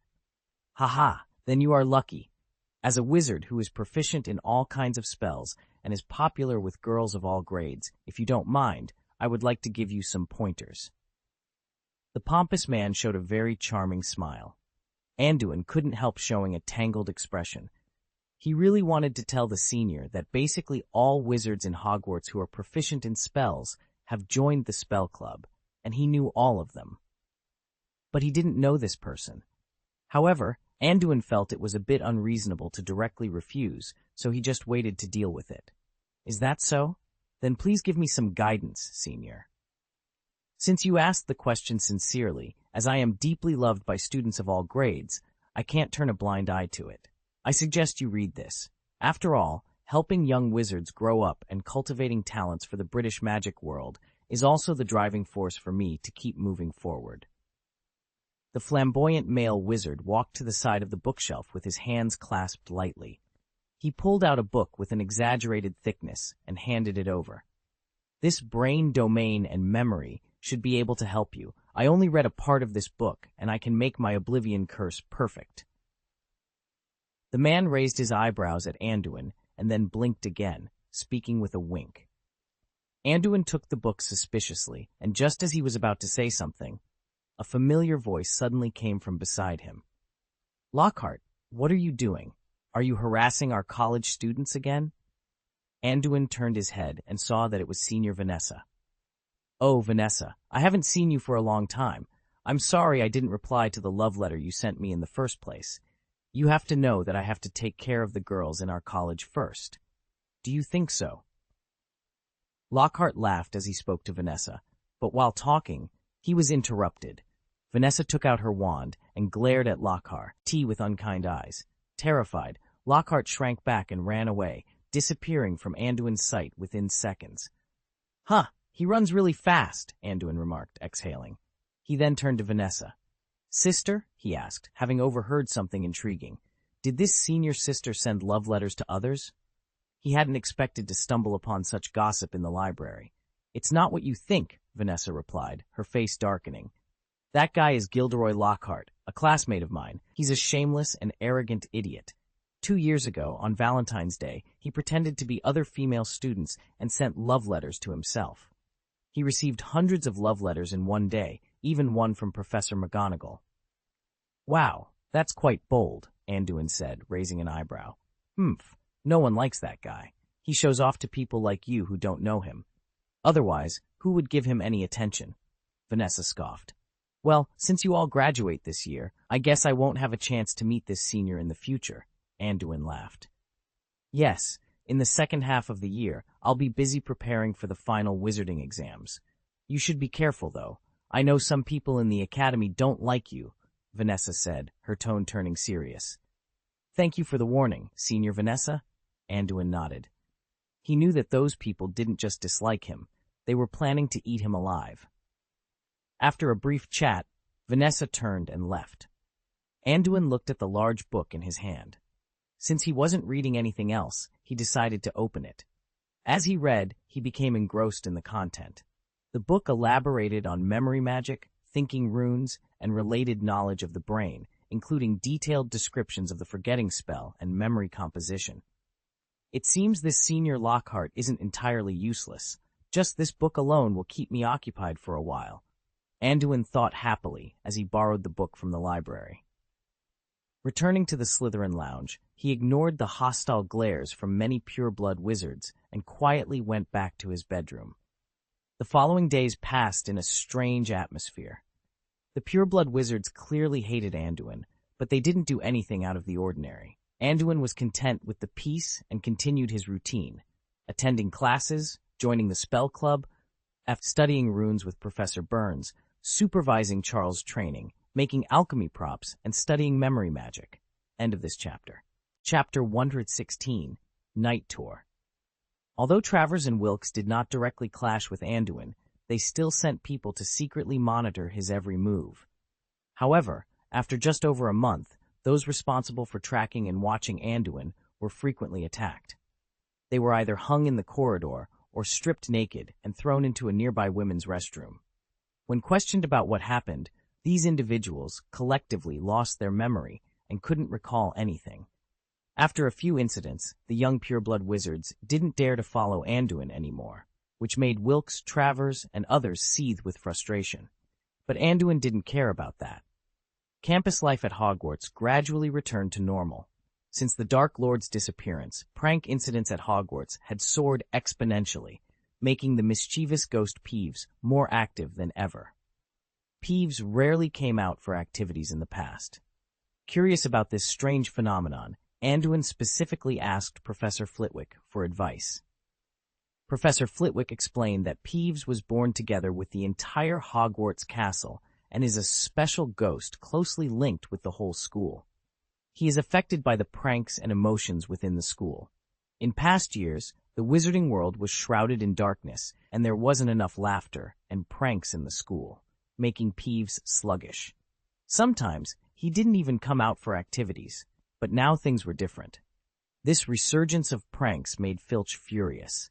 He patrolled the campus day and night, catching a few mischievous little wizards almost every day. The work of cleaning the toilets was now almost a daily task.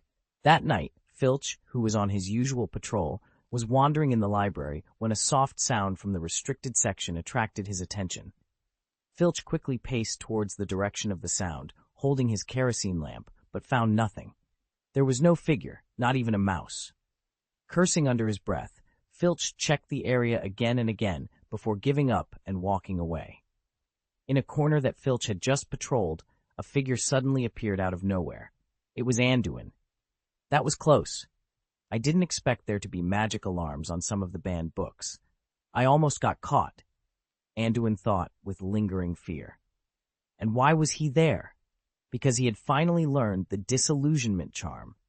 In the second half of this school year, Anduin's physique finally met the conditions for using high-level spells. He spent a lot of time practicing the shield charm and the disillusionment charm. Now, he had become proficient in both spells. After mastering the shield charm, he could start researching and recreating Lily's amulet. With the disillusionment charm, it would be a waste not to explore at night. So, during this time, Anduin cast the spell on himself every night and sneaked into the restricted section of the library to check the banned books. The restricted section was indeed worthy of its name. Many of the books there were cursed or had magic alarms. If you flipped through them carelessly, the alarm would be triggered easily. Anduin had almost been discovered by accident just now. Seeing that Filch was walking away, Anduin cast the disillusionment charm on himself again and continued to search for the book he wanted. This time, he was more cautious. Before turning any book, he used the spell to stop and detect any curses, checking the book thoroughly before proceeding. Found it. After spending 2 hours, Anduin finally found the information he wanted. The runes that can drive the flow of magic power and the energy storage runes have been collected in the past few days. Unfortunately, these should be 3-dimensional runes.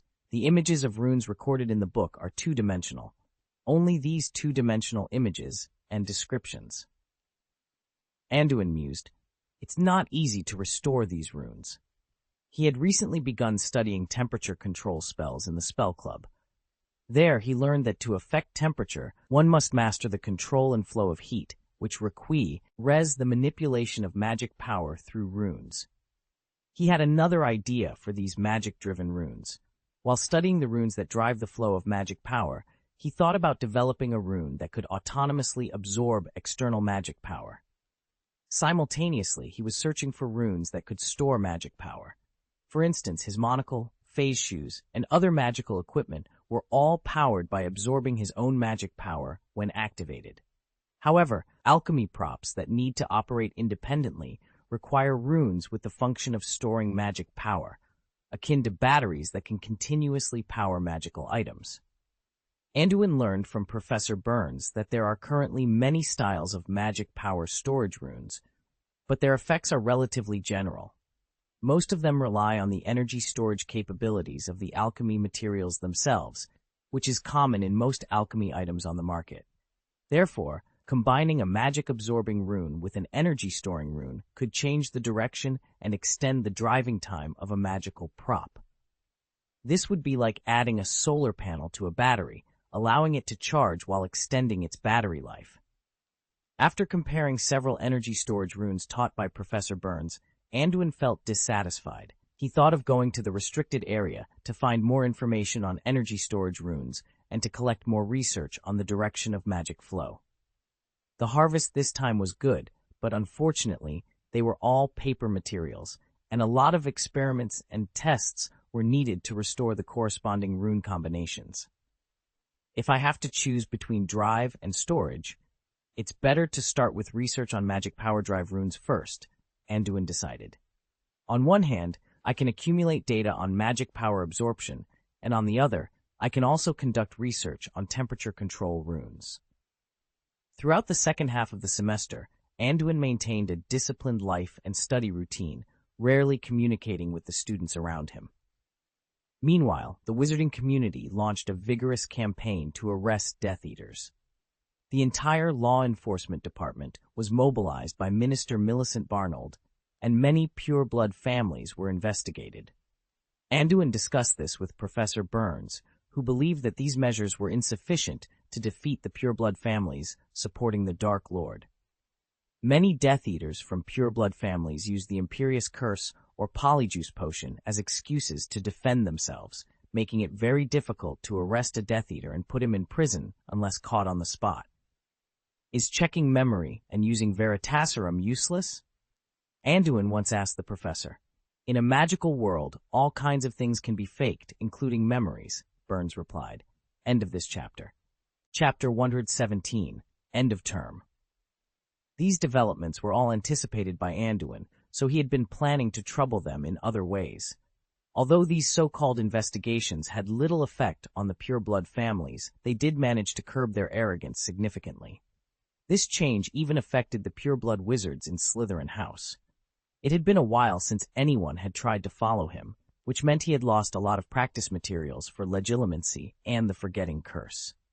Previously, Anduin's progress in these two magics had been excellent because he could practice on live subjects. However, he didn't dare to blatantly catch some pure-blood wizards to use for practice. Professor Burns monitored Hogwarts closely, and it didn't matter who you were. Recently, Anduin had also noticed occasional faint fluctuations of magic passing by him, suggesting that the professor was wary of him causing trouble and had included him in the monitoring list. Given the circumstances, Anduin decided to resolve everything in the next semester. The little wizards were just small fry. The real targets were the Death Eaters outside the school. Thus, Anduin's sophomore year at Hogwarts came to an end. Professor Burns resigned 2 weeks before the final exams. Although the Dark Lord had disappeared, he did not want to challenge the curse associated with the Defense Against the Dark Arts position. Anduin completed all his exams with straight A's, while Vivian, who had a serious partiality, only managed to pass in subjects other than the history of magic. At the farewell dinner at the end of the term, Headmaster Dumbledore announced the House Cup winner for the school year. Hufflepuff House, known for its honesty and reliability, won the final crown. Ravenclaw almost lost the Quidditch competition this year, causing them to fall behind significantly. Slytherin and Gryffindor continued their poor performance, with more points deducted than added due to their frequent fights. When choosing elective courses for the 3rd grade, Anduin decided on ancient runes and care of magical creatures. He was already very familiar with ancient runes, ensuring an excellent evaluation in that course. His long-term contact with Hagrid had given him a deep understanding of magical creatures, which would be beneficial for his alchemy studies. For safety reasons, and with the consent of Professor McGonagall and Headmaster Dumbledore, Anduin decided to stay at school over the summer. He planned to stay in the Forbidden Forest hut for the next 2 months, which made him very happy, as it would give him time to continue his research. "I won't be able to go back with you this year, Charles. Remember to keep training. Your current progress is still not ideal. I plan to increase the intensity next school year, so don't fall behind," Anduin instructed his 2 friends. Vivienne nodded with a smile, while Charles smiled wryly, having endured a tough year under Anduin's rigorous training. After sending his friends onto the train, Anduin turned around and walked back towards Hogwarts. At that moment, several malicious eyes stared at him. "Damn it, that guy doesn't come out of school at all. What should we do?" Wilkes, sitting in a carriage, said in frustration. "Humph, it's not like you always send people to watch him. Everyone knows they're being targeted, so they keep a low profile. You don't understand, it's just a warning," Rolly Yaxley said, stroking the few long hairs on his chin.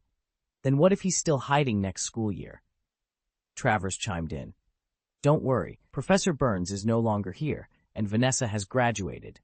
I will have the final say in Slytherin next semester, and I will find a way to force that guy to submit," Yaxley assured the group. A wicked smile spread across his face. "Ha! How do you plan to deal with that mudblood who dared to challenge the glory of the pureblood family?" Wilkes asked, his expression equally vicious. "I'm going to gouge out his eyes. I can't stand the sight of him," Travers replied, his face twisted with grim memories. "That's all well and good, but remember, you can't kill anyone, at least not at school. Otherwise, you'll be in big trouble," Yaxley reminded them sternly. "If you ask me, those dirty mudbloods shouldn't be admitted to school in the first place. Dumbledore must be out of his mind," Travers muttered bitterly. Rosier, who was also in the carriage, swallowed nervously as he listened to their conversation. A trace of hope flickered in his heart. If they really got rid of Anduin, would he finally be free from control? But then he realized the danger. If Anduin revealed that Rosier had helped him, the consequences could be even worse. "Have you received any news from your family? Where is the survivor of the Potter family? Does anyone know the current situation of the Dark Lord?" Yaxley suddenly changed the subject, asking about Voldemort. "I don't know, but my uncle is pretty sure the Dark Lord isn't really dead. He believes the Dark Lord will return one day," Travers said. Yaxley glanced at Travers, knowing that his family was fanatically loyal to the Dark Lord. It wasn't surprising to hear such a view. He then turned to Rosier and asked, "What about your family?" Rosier stammered, "I don't know. Father he's not quite sure that the Dark Lord will return." After listening to Rosier, Yaxley angrily pulled up the cuff of his left sleeve. Everyone saw the striking dark mark imprinted on the inside of his left arm, a snake emerging from the mouth of a black skull, still writhing slightly. Seeing Yaxley's display, the others in the carriage showed various expressions, ranging from awe and fear to envy and even ecstasy. "Humph, the dark mark still exists. This is the best proof that the fire of our ideals will never be extinguished. Betrayal often begins with those who are not strong enough. You should persuade your father to maintain the purity and supremacy of blood. It is our common interest." Yaxley snapped at Rosier. "Yes, I understand. By the way, Yaxley, I heard you might be elected as the president of the student union next year." "I have a suggestion for you," Rosier said, his heart pounding at the mention of betrayal. He leaned in and whispered something into Yaxley's ear. After listening to Rosier's suggestion, Yaxley frowned, but then looked at Rosier with a hint of admiration. Meanwhile, Travers sighed to himself. Since the disappearance of the Dark Lord, life has been difficult for each family. That woman Millicent keeps a close watch on everyone, and the Lestrange family has been suppressed and arrested. I heard they planned to deal with Professor Burns this summer, but unfortunately, he escaped. End of this chapter. Chapter 118, The New School Year. Professor Burns probably never expected that the information Anduin provided would ultimately save his life. The glory of pure blood will never fade away. All the dirty blood that dares to challenge the authority of pure blood wizards should be purged, along with other impurities that have stained Slytherin. I have a good plan for the next school year, Yaxley said triumphantly, raising his head. He then gathered everyone and explained his arrangements in detail. Meanwhile, after returning to the hut in the Forbidden Forest, Anduin continued his disciplined routine. He practiced spells daily, developed new ones, researched alchemy, cooked with Hagrid, and tended the vegetable garden. He also maintained good correspondence with several friends. Charles was still training hard under Anduin's remote supervision, and Vivian had gone abroad to travel with her parents. After Professor Burns resigned, he fell ill. Although he didn't want to admit it, it was likely due to the curse. Fortunately, he recovered safely. The professor continued to correspond frequently with Anduin, exchanging academic knowledge. They still had many unresolved issues in alchemy and spells. At the Longbottom house, Augusta supported the family by herself. She had wanted to invite Anduin to spend the summer with them, appreciating his self-reliance and rigor. Unfortunately, Anduin, considering safety issues and not wanting to burden Augusta, had to decline, promising to visit as soon as he could. The Weasleys also kept in frequent contact with Anduin. Molly had a very good impression of him, especially since he had helped their family the previous year. She often inquired about his well-being. With Bill set to enroll at Hogwarts next year, Molly asked Anduin to look after him. According to tradition, Bill would likely be sorted into Gryffindor, and Charles would help take care of him. A mischievous thought crossed Anduin's mind. Should Bill be included in his training program? After nearly a year of training Charles, Anduin realized that his high-intensity training could be applied to others. This training significantly improved the quality of wizards. Unfortunately, his data source was limited to Charles alone. It seemed time to expand the training staff, and the growing little wizards were perfect for this kind of basic practice. Time passed, and the peaceful life of Anduin and Hagrid gradually came to an end as the new school year approached. One evening, Hagrid packed his bags to go to the station to meet the new students. At that moment, a young man walked out of the cabin next to him. Anduin was dressed in dark, short leather boots, plain black trousers tucked into the boots, fastened by a silver belt buckle with an Ouroboros design. A dark-colored waist bag hung on one side, with a few potion bottles visible inside. He wore a plain black high-necked shirt, paired with a meticulous college-color tie and a silver and black waistcoat. In addition to the college's coat of arms, a silver snake-shaped brooch adorned the front. The college robes over his outfit made him look simple, solemn, yet exuding a low-key luxury. Anduin's long black hair had grown to his shoulders, but he still combed it back neatly. A bright copper-colored monocle was clipped under his sword-shaped eyebrows, connected to a thin chain protruding from the small breast pocket on his right chest. There was also a smooth silver ring on his hand, with a faint trace of grain visible on its surface. "Anduin, I'm going to pick up the new students. You go to the auditorium first," Hagrid said, holding his kerosene lamp. "Yeah." Anduin responded, adjusting his monocle.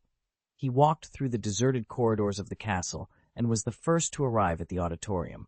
Candles floated in the air, illuminating the hall brightly. After sitting down, he waited quietly. After a while, some professors entered the auditorium through the side door, one after another. Seeing Anduin already seated, they nodded to him. Over 2 years of interaction, many professors had come to admire this rigorous and pragmatic young man. Although he was occasionally shy and rarely appeared outside of class, he excelled in both his studies and classroom discipline. When Snape walked into the auditorium, he also saw Anduin. After Anduin nodded to him, Snape merely raised his chin indifferently. In Snape's eyes, Anduin was an arrogant, indifferent, yet capable individual. He was respectful in words, but didn't seem to take anyone seriously. If Snape hadn't seen him save, he wouldn't have given this guy any good looks. "Severus, I really envy you." There's such an outstanding young man in the academy. You don't know that Anduin submitted a research paper on a new spell some time ago. Although it hasn't been translated into a spell yet, its potential is very powerful," Professor Flitwick said, striking up a conversation with Snape. At the end of the last semester, Anduin and Professor Burns had finally sorted out their paper on the development and application of the Echo spell. Flitwick knew that the two often worked on spells together, and he was pleased to see Anduin learning from a master like Burns. However, when he actually saw Anduin's thesis, he was taken aback. Despite the spell lacking an incantation, it had a very mature structure, worthy of a contribution to the Century Charms. Although the new spell was jointly developed by Anduin and Professor Burns, many believed that the credit mainly belonged to Burns. Making Anduin the first signatory was seen as a modest gesture by Professor Burns. Nonetheless, it was quite an achievement. Recently, Professor Burns and Professor Flitwick had received letters from scholars worldwide, researching and discussing the Echo spell.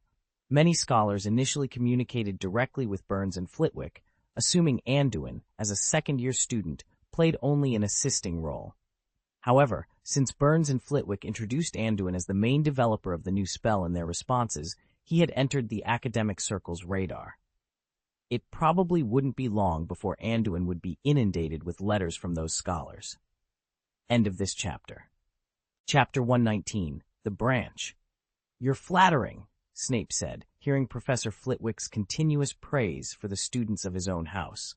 A hint of color appeared on Snape's usually stern face, and his opinion of Anduin improved slightly.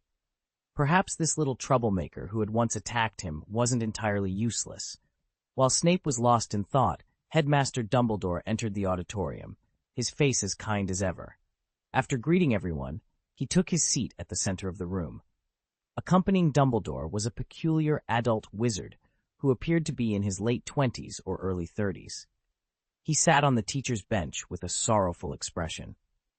"Is that the Defense Against the Dark Arts professor this year? What a constipated expression," Anduin thought to himself, stifling a chuckle. Before Anduin could observe further, the doors of the auditorium opened, and students from grades 2 to 7 filed in, filling the hall with chatter and excitement. "Anduin!" Vivienne called out as she spotted him at the long table and hurried over. "Long time no see, Vivienne. How was your summer vacation?" Anduin greeted her with a smile. "It was okay. Did you finish your summer homework? Let me copy it later.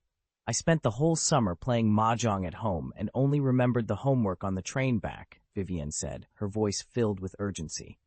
Anduin sighed and rubbed his forehead. How did he end up friends with such an unreliable girl? As he began to take out his homework, a group of pure-blood wizards entered the auditorium. They all glanced at Anduin with barely concealed malice.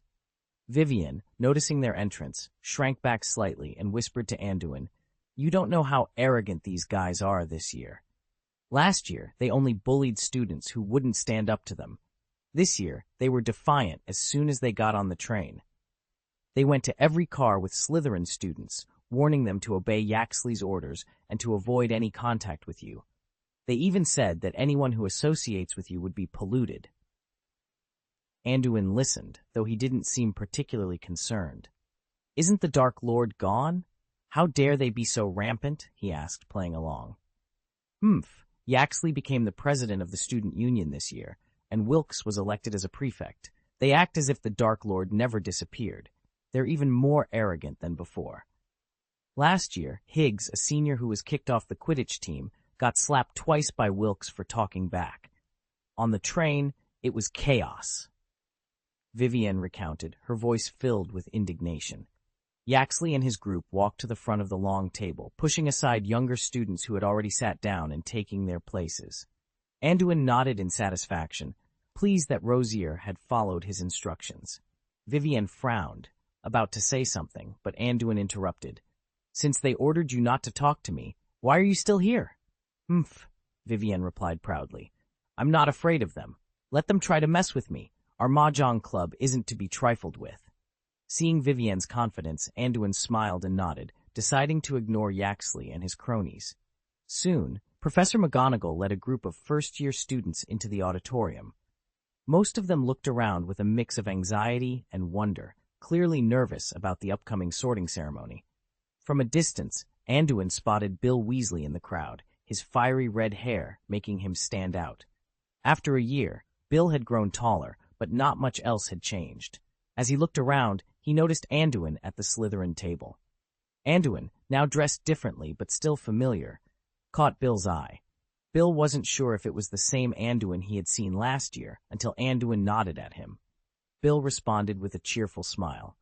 Just as the two acknowledged each other, Professor McGonagall began calling out names for the sorting ceremony from the podium. "Ib Gamper," she announced. A nervous young wizard stepped out from the crowd, and under Professor McGonagall's guidance sat on the stool. "Slytherin," the sorting hat quickly declared after being placed on the boy's head. "Bill Weasley," Professor McGonagall called next. Bill adjusted his clothes nervously and took his seat. "Gryffindor," the sorting hat proclaimed without hesitation. "As expected," Anduin muttered with a smile. The sorting continued, with each house welcoming their new members with applause and cheers. The first boy sorted into Slytherin, Ib Gamper, found himself sitting near Anduin. Due to the intimidating presence of Yaxley and others, no one dared to sit too close to Anduin, leaving a noticeable gap around him. Vivian was almost alone, with empty seats surrounding her. Hello, I'm Ib Gamper." The shy boy mustered the courage to greet the handsome boy in front of him.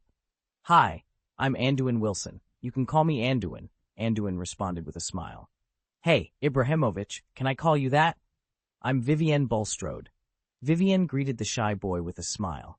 Yes, you can call me Ibrahimovic or Gamper.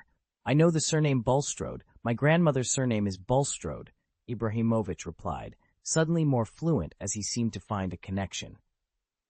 Then we are relatives. But it's not hard to find a relative in Slytherin," Vivienne half-joked. "He, my father also said that having a banquet in Slytherin is like a family dinner. Anyone can be involved," Ibrahimovic laughed. "Speaking of which, the surname Gamper sounds familiar. Let me think," Vivienne pondered for a moment. I remember. Did your family have a minister of magic?" "That's it, Audelyne Gamper, who served as a minister in the last century and had a pretty good reputation." End of this chapter. Chapter 120, The Purity Committee. "Yeah," Ibrahimovic blushed, then nodded with pride. Anduin glanced at the two in surprise. He knew that Vivienne was knowledgeable about the history of magic, but he didn't expect her to recognize Ibrahimovic's name.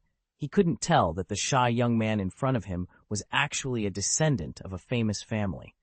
Minister Audelyne Gamper established a committee to investigate the intelligence of Muggles during his term of office and confirmed that the intelligence of Muggles seems to be much greater than what wizards think.